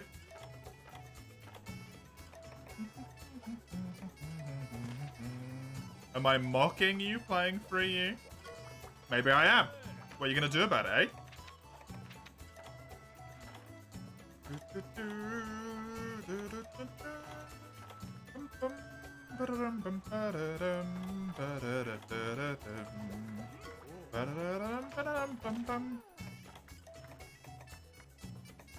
Let's go.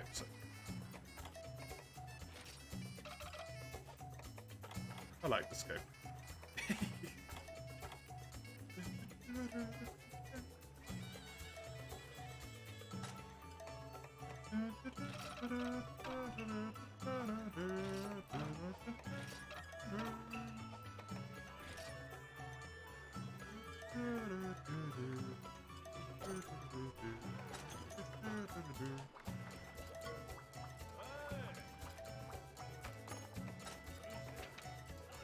Need velvety hide, that's the fluffy mask. Funky pheromones, I have no idea how I get for the insect box. That That's the super shroom box. I need 2 busy bees.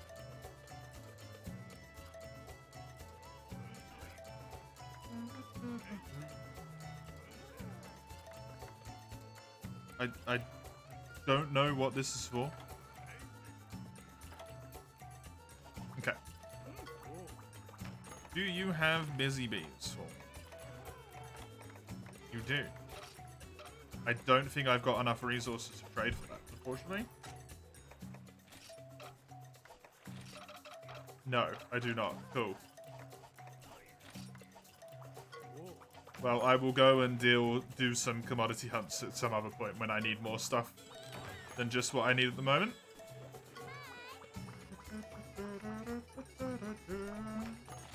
There we go. 5-star. Unlocked. Nice.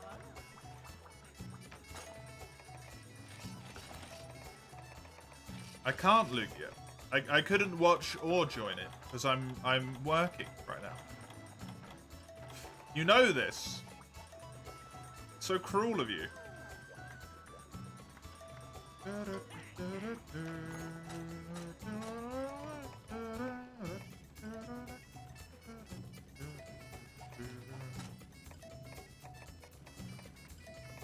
So, if anything, the ones that would really need an upgrade are Lance and Longsword.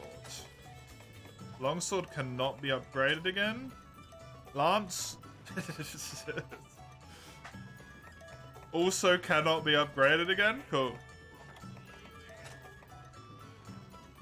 That is sexy.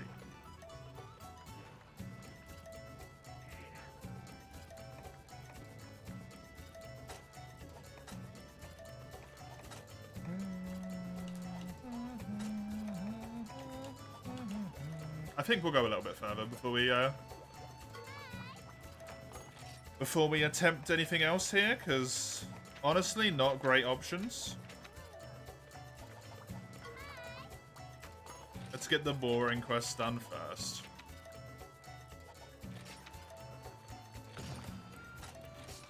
The harvest tours, the annoying stuff. Lance is at 3 uses, which is good.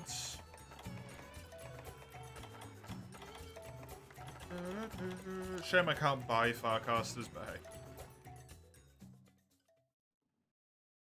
We'll do the harvest tour, do the bloodstones, do the kill 20 small baggy, and then we'll kill some more big things.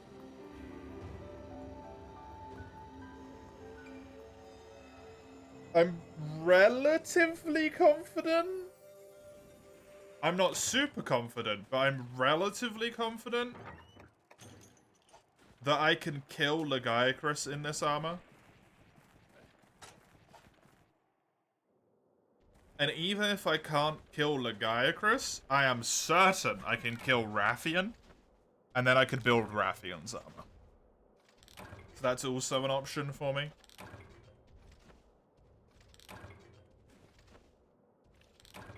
We did get Jira 2.0. You got Beatotus.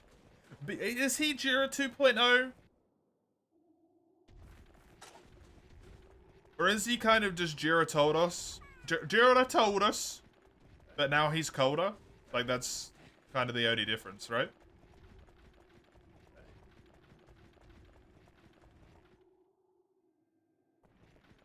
He's just cold now.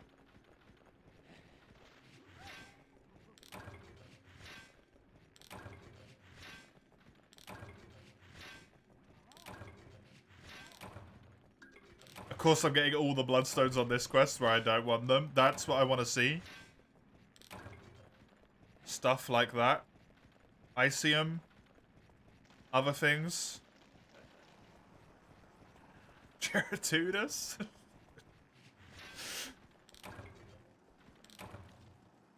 Armosphere, get the fuck out of here. I literally cannot use you.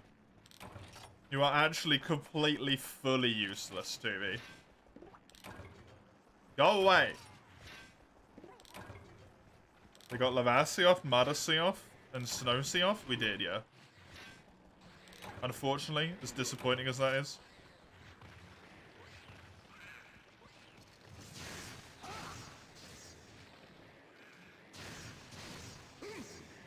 I do actually need 2 velvety hides, so I should kill these little buggers. Give them a carve.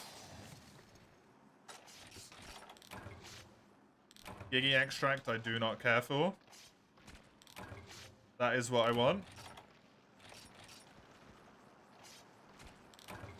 Incorrect. Give me what I desire, please. Oh, whoops. Okay, fine. I'll roll. Lavasioff coming back was nice. Frontier rep. On the other hand, fuck, he sucks. I actually really like Lavasioff a lot. Honestly.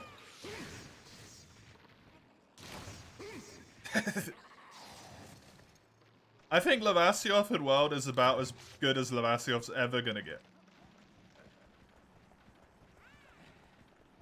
Which is maybe more damning than it is a good thing, but I think he's actually kind of fine in that game. I don't think he's that bad.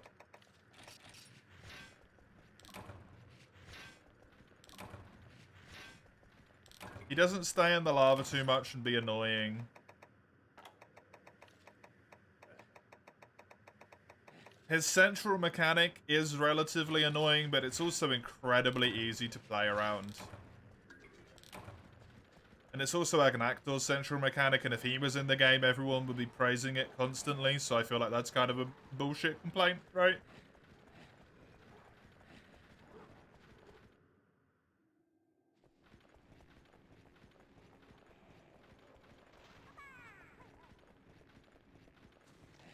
His moveset isn't that good, honestly. It's not that bad either, though. He's alright. You gotta have some Monster Hunter games that have alright monsters. Instead of all of them being fantastic.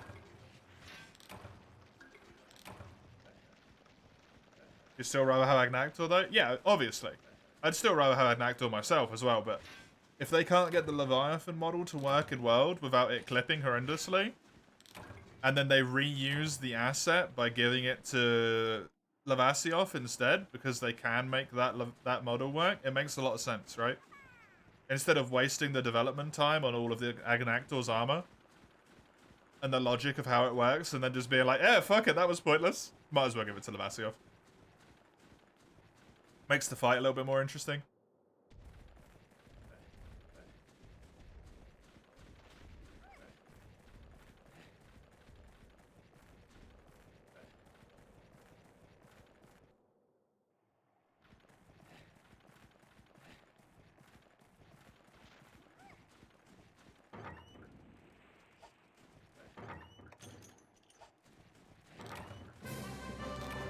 Kind of funny how Lavasioff is least hunted monster as well. Least hunted monster in World. I think it makes perfect sense. It was very funny, but it also makes perfect sense, right? His armor isn't really that good. His weapons kind of terrible across the board. In World. So you don't want his armor, you don't want his weapons. He's not necessarily a fantastic fight. And also he doesn't unlock until high rank. Why would you fight him?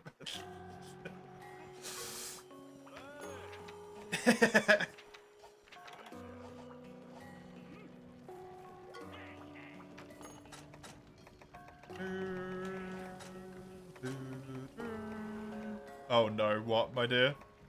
What are you doing? What's happening? What are you doing?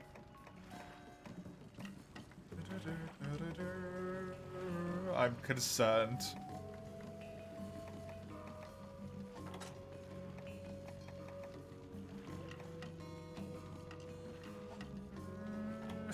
Jesus Christ.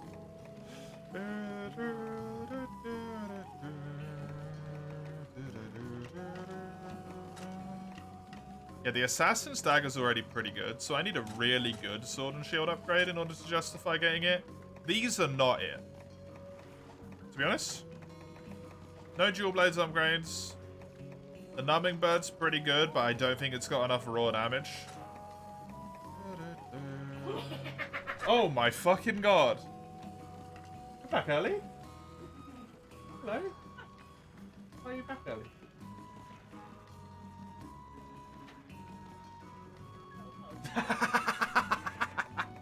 And they probably have to still pay you all because it's not your fault as well. Yep. Fucking amazing. So good. Fucking idiots. Hey. Mwah. Yeah.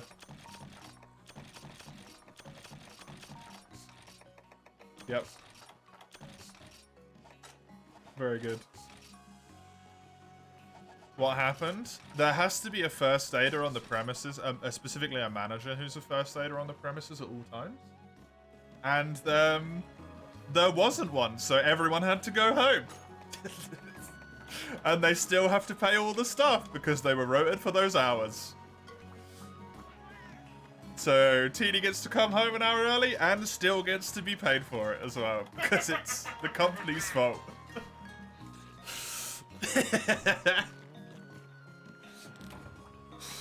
Because they're fucking idiots.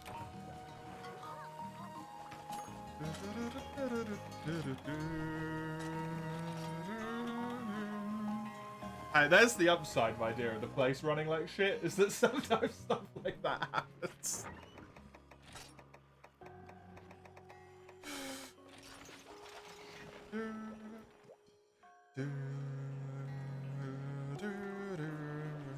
You're a sucker for TO/Kashala dual lanes and Loasioth/Plesioth. Oh yeah, the designs, Fanged Wyvern? Oh. Mwah. The designs are so good. The only thing that's kind of sad is that the actual weapons themselves need a big old buff, right? And I end up never using them, because even though I love the designs, I'm like, man, these weapons kind of suck. And I don't want to layer them onto another weapon that isn't, you know, new TO ones. New TO, it's been like that for a long time. TO's Blast and Ice. And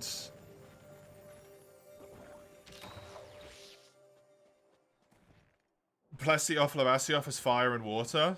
And it feels weird to put it on like just a fire weapon or just a water weapon or whatever. Right? So I don't want to layer them to other stuff like that. But also, I kind of want to use the weapons because they look amazing. So please, for the love of God, buff them so they're not dog shit.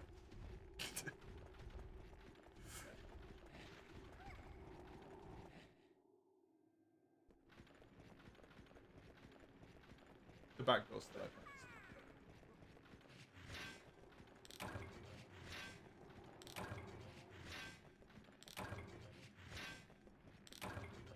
Dual blade designs have so much room for cool stuff like Nergi. Yeah. Dual blades have a wonderfully large spectrum of design that they can pull from. The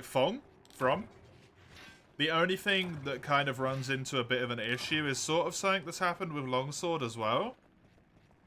Is depending on how far you take the design, you might end up ruining other options for yourself. For example, if you want to do a scythe weapon in Monster Hunter,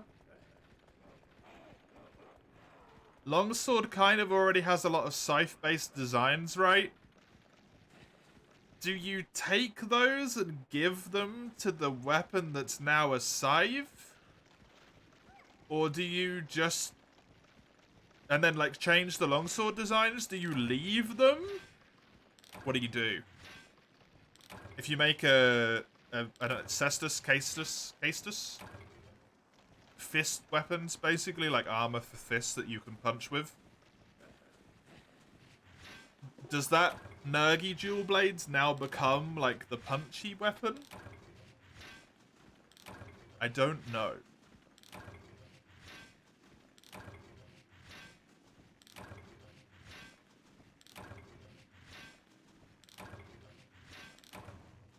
if we ever have Nergi back in another game, right? Which I really hope we do, because he's cool. But I also don't know if we will, because he feels so intrinsically linked to Monster Hunter World specifically. Because it's not just like, oh, he's the flagship monster. It's like, no. He's literally there to keep the balance of the ecosystem in the game. That's why he exists.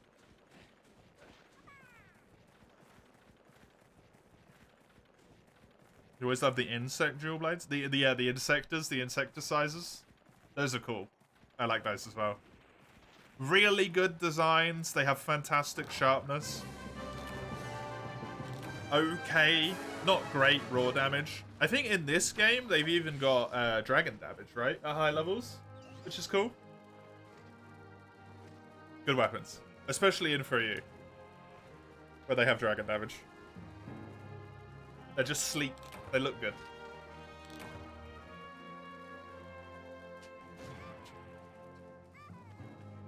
Tessagaya from Inuyasha Longsword. This one like a great sword, but in the anime it acts like a longsword, right? I've honestly don't think I've seen it.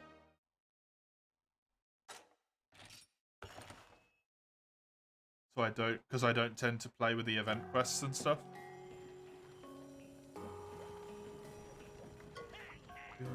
I don't know why I keep checking to see if I can I check neurotically because of the collector's challenge to see if I can upgrade my weapons. And then I start a challenge run where I'm not allowed to upgrade my weapons. This is gonna fuck with my brain for the rest of this goddamn time. Wasn't the Hernitar longsword in MH3U and 4U? There might be, yeah. I can't check. I think there was one in Freedom Night as well.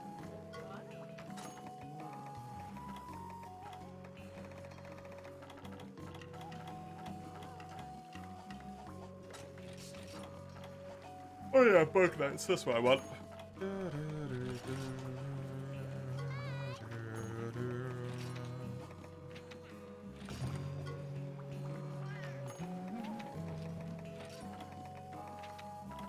I can mine a whole bunch on this quest as well. So I want to do that. So I'm going to get Gatherer and Woodsman and stuff here. Want to get a whole bunch of light crystals, a whole bunch of Icium for any potential weapon making options in the future. Some of those could be really good to get.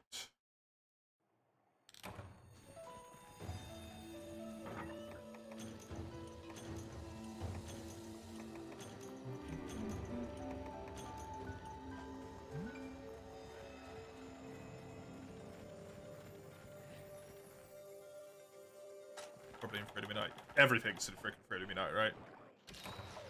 The Praetorian designs are always good, especially those that have iridescent looks. Yes.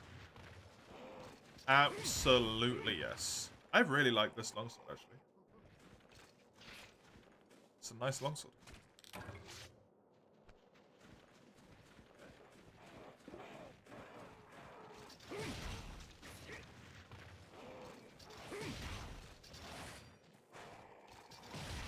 The buzzing sound effects, yeah. Or just like, it's usually not my style, honestly, but I love the Celtus hammer.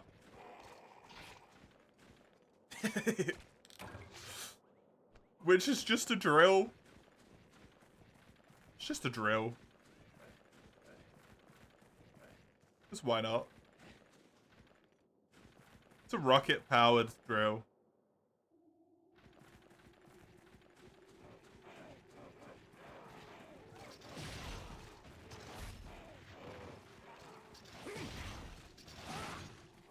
I honestly think I would be hard pressed to pick between which I'd prefer in the next Monster Hunter game between underwater combat and just adding shitloads of insectoid monsters.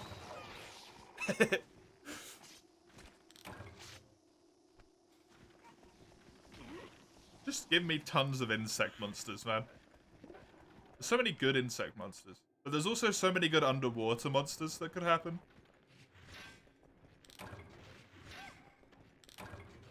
3U seems like a good candidate for Joni Berserk. I hope it is. I feel like 3U and 4U are both really good candidates for it.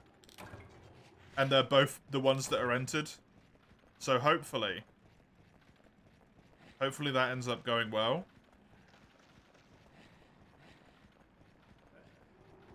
Because it could end up quite rough if there's long swaths of time where I can't get stuff right. Insects and crustaceans, then you'll maybe allow no underwater. Missed opportunity to not put Saltus Queen in Rise. Man, the amount of, like, Rise is like 50-50 on missed opportunities. I feel. They took the chance to put a new amphibian in. Hell yeah. They didn't put Zamtrios. They didn't put Tetsukara. They put in a new spider. Didn't put in Nasilla. Like, what? They managed to fix Leviathan skeleton, sort of, with Almudron, and then didn't put in Agnactor? Like, what? What's going on, eh? What is going on?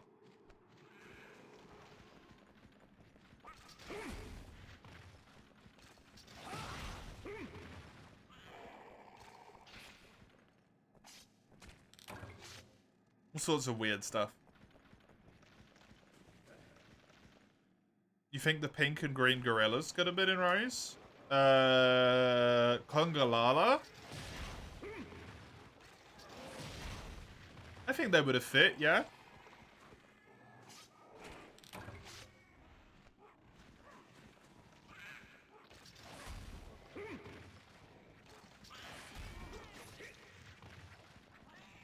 Estella was who you meant? Yeah, yeah. I understood you.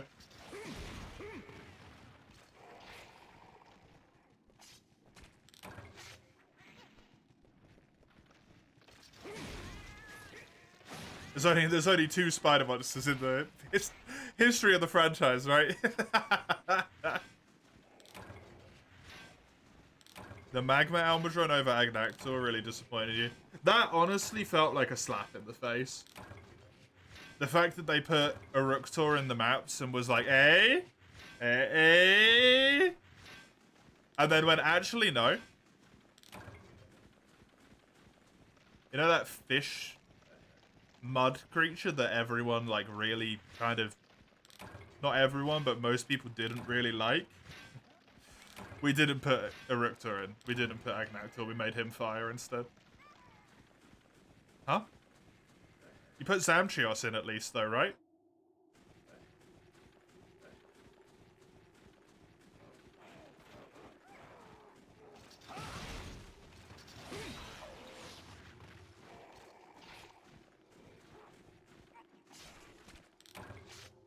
Hell yeah, Zale. Nice. Kind of bored of the color/element swap subspecies, Mizu, but what if it was fire? I think it's extremely hard. Like, the reason that you put subspecies in, right, is that you can keep most of the monster's moveset, add a new twist on the monster that makes it just different enough, it saves a shitload of development time. Like a shitload of development time.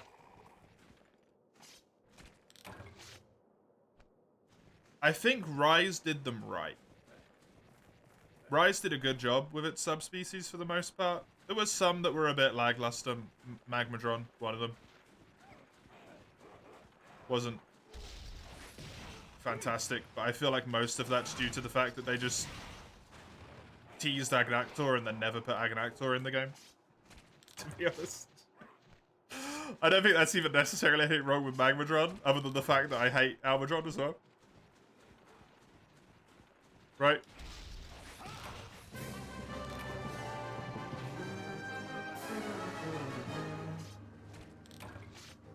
But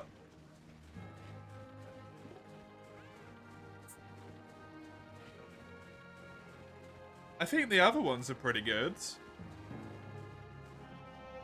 What's it called? What the hell is it called? The Mermaid. Somnicanth. Aurora Somnicanth was pretty good. Although I don't really understand why that one needed to adapt, because it kind of already lived in that place anyway, but hey.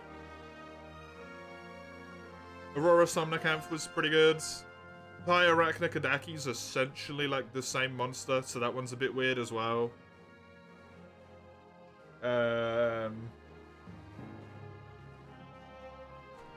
can't remember what his name is, but Orange Bishoten was fantastic. Absolutely fantastic. Top tier subspecies. There needs to be more like that. Rather than just... What if we made Rathalos blue? And he flies some more. Subspecies. That's not great. Blood Orange, that's the one. Good name.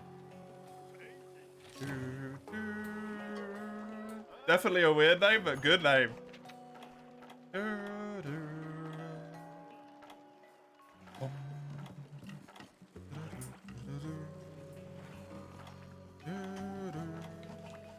Right, I need 2 more poop, so I guess whenever I've got herbivores breeding, I'll go out and kill a big monster as well.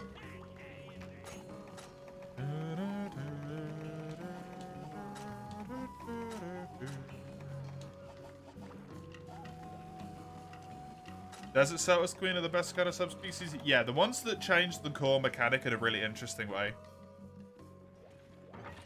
For example, in this game, Sand Barrioth, I think is one of the best subspecies that's ever been made.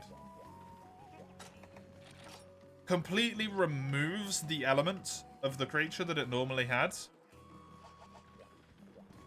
Fantastic decision, in my opinion. And then makes it so much more focused around its tornadoes. And it makes it a raw monster. It's just... Hell yeah, man. That's cool as shit. You took away its element. That's awesome.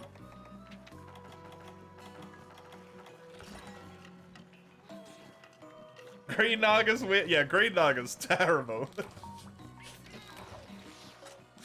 Naga Cougar, but now it can do 2 spins instead of 1. Oh! Shit was... I'm so glad they got rid of Green Naga Cougar. And just went, you know what? This is Naga's moveset now. Because it's not... Like, it just makes sense. He doesn't even have poison. Green Naga doesn't have poison. It's Lucent Naga that has poison. Green doesn't even have it. Were they having issues with the skeleton? That's why they couldn't add Lala and Emerald? Oh, really? Maybe. Najarala and Tidal could have been nice and Rise. That's true, yeah. Although if... They kind of got Almadron to work, right? So, yeah.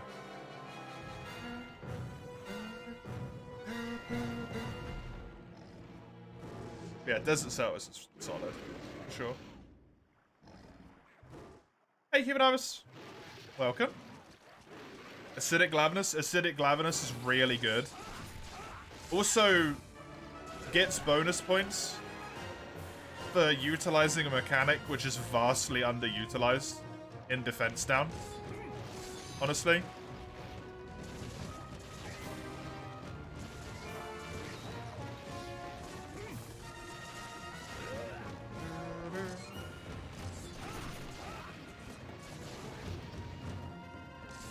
Also changed a massive amount of its moveset, right? From World, same vein. Ebony Odo. While I love him, I think he looks amazing. Kind of a shit subspecies. It's Odo, except he's like dragon element now. And he can spit. Like, that's it. The boy learned to spit. Did he not do that before?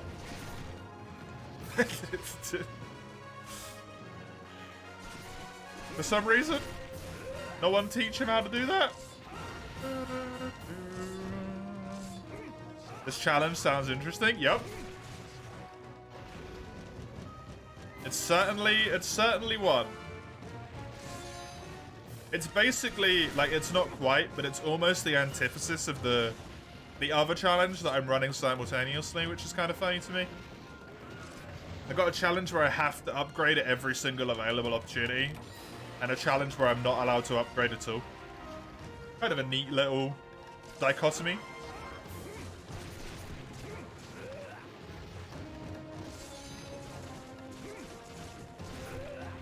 Moves based on longsword compared to greatsword. Yep. Very clever.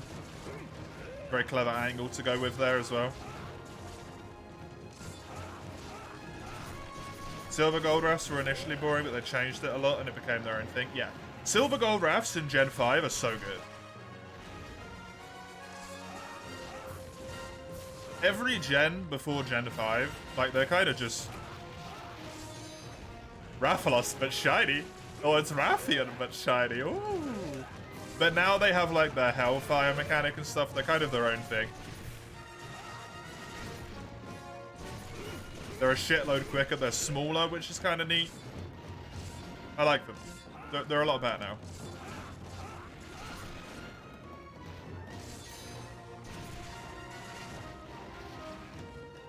Plessy off but green. Yep. Gen 1 and Gen 2 subspecies might as well just not exist, honestly. Honestly. You like the contrast between Kirin and Orochi? Yeah, that one's kind of interesting due to the inverse of how it attacks, right? It attacks ground up rather than sky down, which makes it interesting. Copper Blanco. Copper Blanco, they did the remove element though, right? Which is interesting. They took away his element. He doesn't really have any breath attacks. Dude just turns into a monkey that yeets rocks at you full power. It's a nice little inversion on the fight.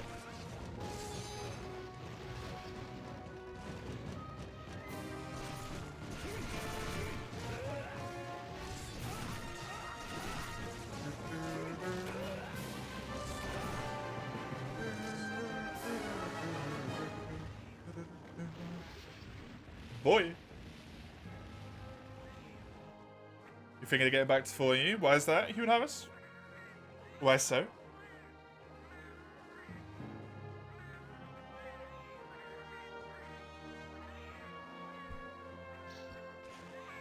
Nostalgic? Fair enough. Has it been a while since you've done a playthrough of it as well? Because if so, it has, yeah. Then it's gonna be so nice to do, right?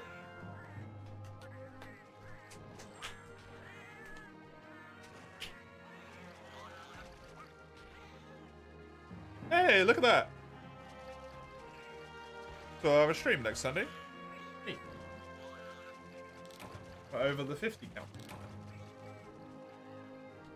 We won't do it tomorrow because it's not enough time for me to have stuff prepped food-wise for it. We will do a 12-hour stream next Sunday.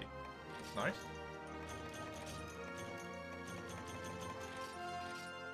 Shrouded Nasilla instead of Gypsaros. It has Kazu. Yes. And it appropriately changes its resistances as well for what its hide is. Very cool. Very cool. It uses paralysis instead of poison, right? So good. Seeing me play them through makes it more nostalgic. Were you here the first time round, Human Harvest, as well? I feel like you're one who's been here for a very long time as well, right? Yeah, 9th of July. So you would have seen me play them before. So it's like double nostalgia hitting you.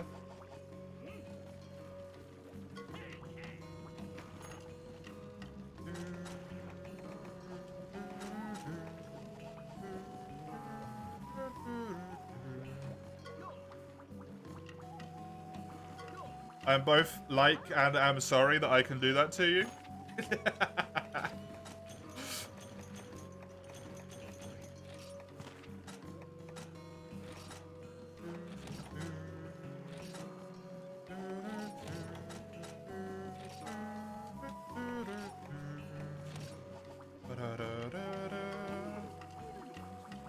You never got past Master Rank 3 in World? Oh, really? Oh man, you gotta give that one another go.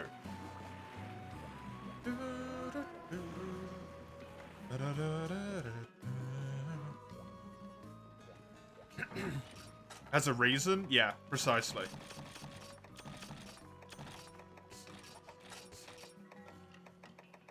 The only thing that does slightly bother me about Shroud and Nasilla, what the ever-loving fuck does it stick its webs to when it swings? Where do those webs go? It just shoots them in the sky. They just attach to the skybox. Like, it doesn't make any sense.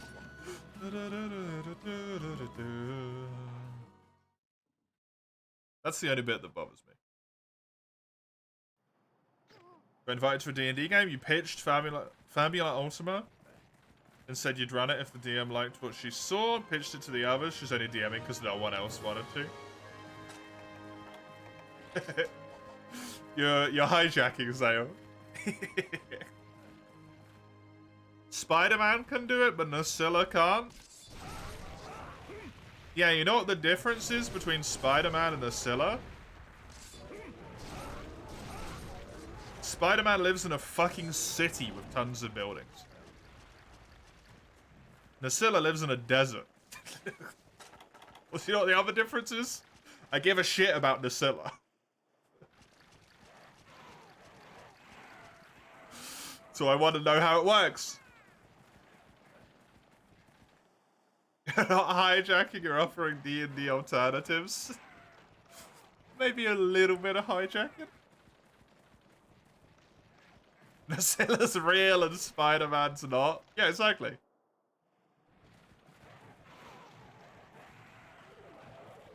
No, Kuro. I need to kill you so I can take your beak or whatever it is. Never heard of big trees in a desert that doesn't have any visible trees? No. No, I haven't. Big trees in a desert that does have trees? Fuck yeah, there's tons of them. Deserts have humongous trees. They got those big old fat ones, right? Chunky trees.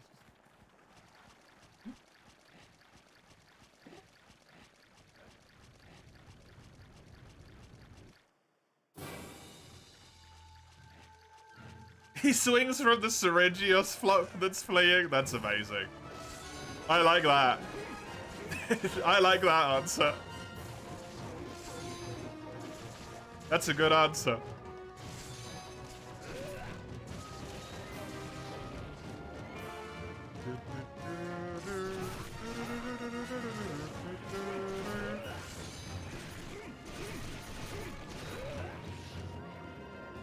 Anytime Shrouded Nasilla swings, there's a flying wyvern overhead.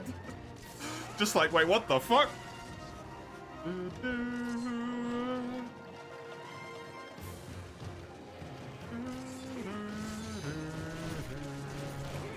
Kind of want a Gamoth. In stories, Human Harvest? Why so?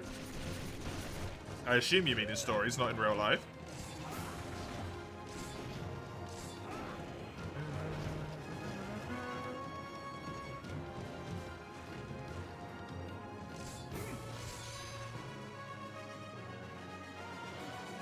Real life wouldn't be so bad too.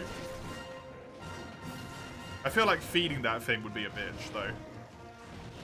That would be expensive.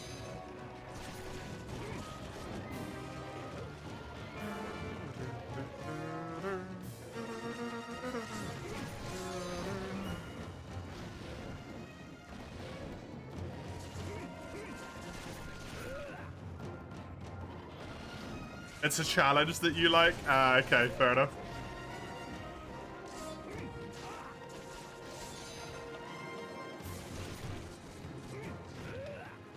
Good evening, Alpha. Welcome. Glacian Actor was an element swap, but at least had the effort, like different beak, smaller average size, reverse armor. Yeah. There's the important thing, if you color swap a monster, is that there has to be enough tangible difference, right, to justify it being a color swap.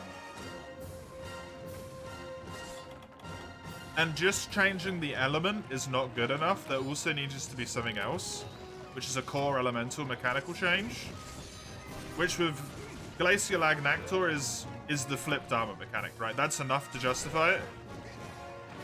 It makes an interesting difference to the fight because instead of it burrowing into the lava and you're like, oh, thank fuck, it burrows into the ice and you're like, oh god, no. Here we go.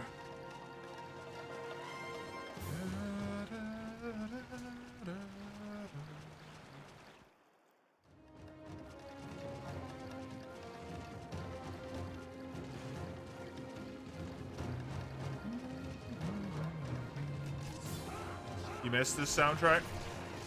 MH3U has a fantastic soundtrack, honestly.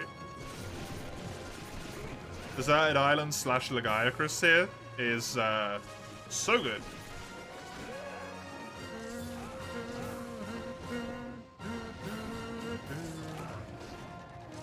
Welcome back, though. Don't think you hear it after this game. Deserted Island music? It's in Generations. Generations to Generations Ultimate.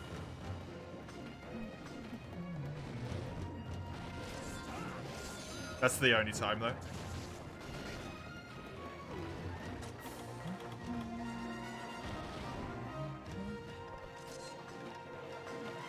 Japan loves the color swaps of JRPGs. Yeah. Is this map on GU? No, it is. And it does play the correct music. You beat Ivory Lagiacrus yesterday? Hey, well done, Doug. Well done. Underwater's removed? Yes. And it looks weird as hell because of it.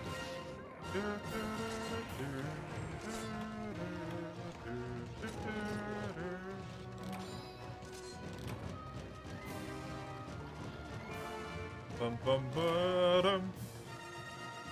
Bum, bum, ba-dum. Has the cursed as fuck laggy fight as well.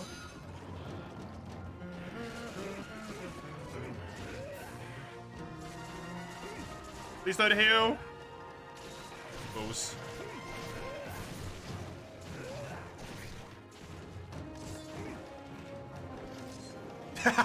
Oh no, Sale! Yep, MH3U challenge now. It's no longer free to be known. The color palette changed a bit? Yes. In a bad way.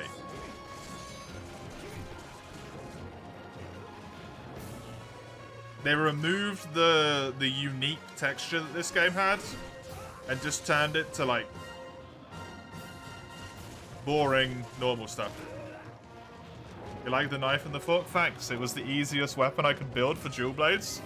That was actually a legit upgrade. Like I had another option and this option was easier and I was like, you know what?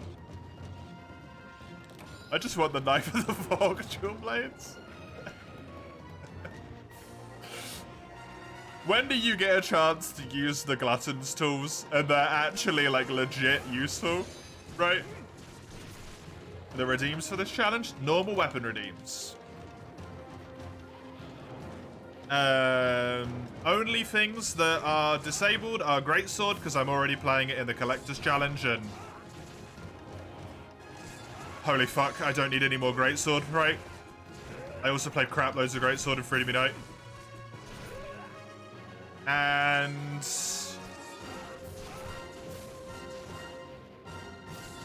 Switch Axe is disabled, because Switch Axe kind of sucks in this game. In my opinion, and I don't enjoy playing it.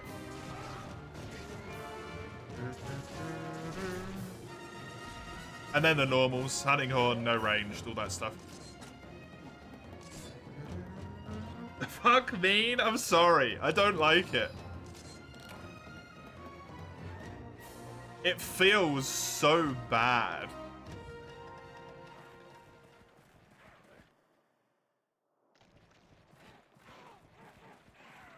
Just gonna choose Slack. Sorry. I really don't like it in this game at all. You love the 3U colors? I do as well. Something about the way that I did them, it makes them look like more... I can't remember what, like, the color. There's a term that people use a lot, like bleached, or like, overexposed or whatever, I don't know. But at the same time, it also makes them pop more. Like the greens on the ground in this area. Just like these greens, the bits of moss. It looks so nice. Right? It just looks good.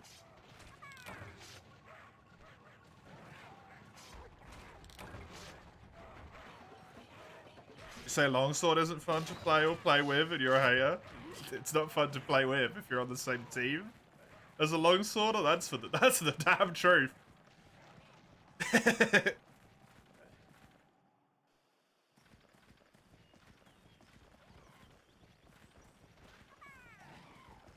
If you're the one playing it, it tends to be fine, though.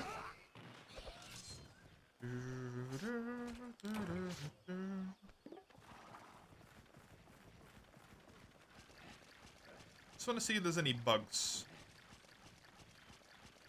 Any Outeroth? No bugs. I need to kill some bugs.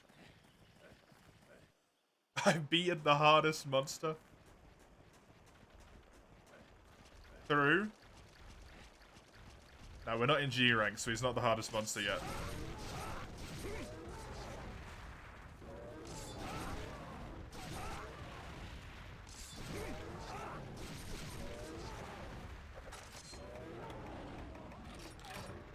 You know nothing about colors, but there's something that makes you want to see more 3U colors.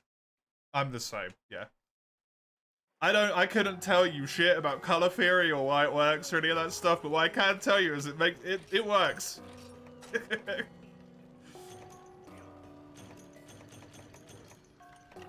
It works, and it works real well.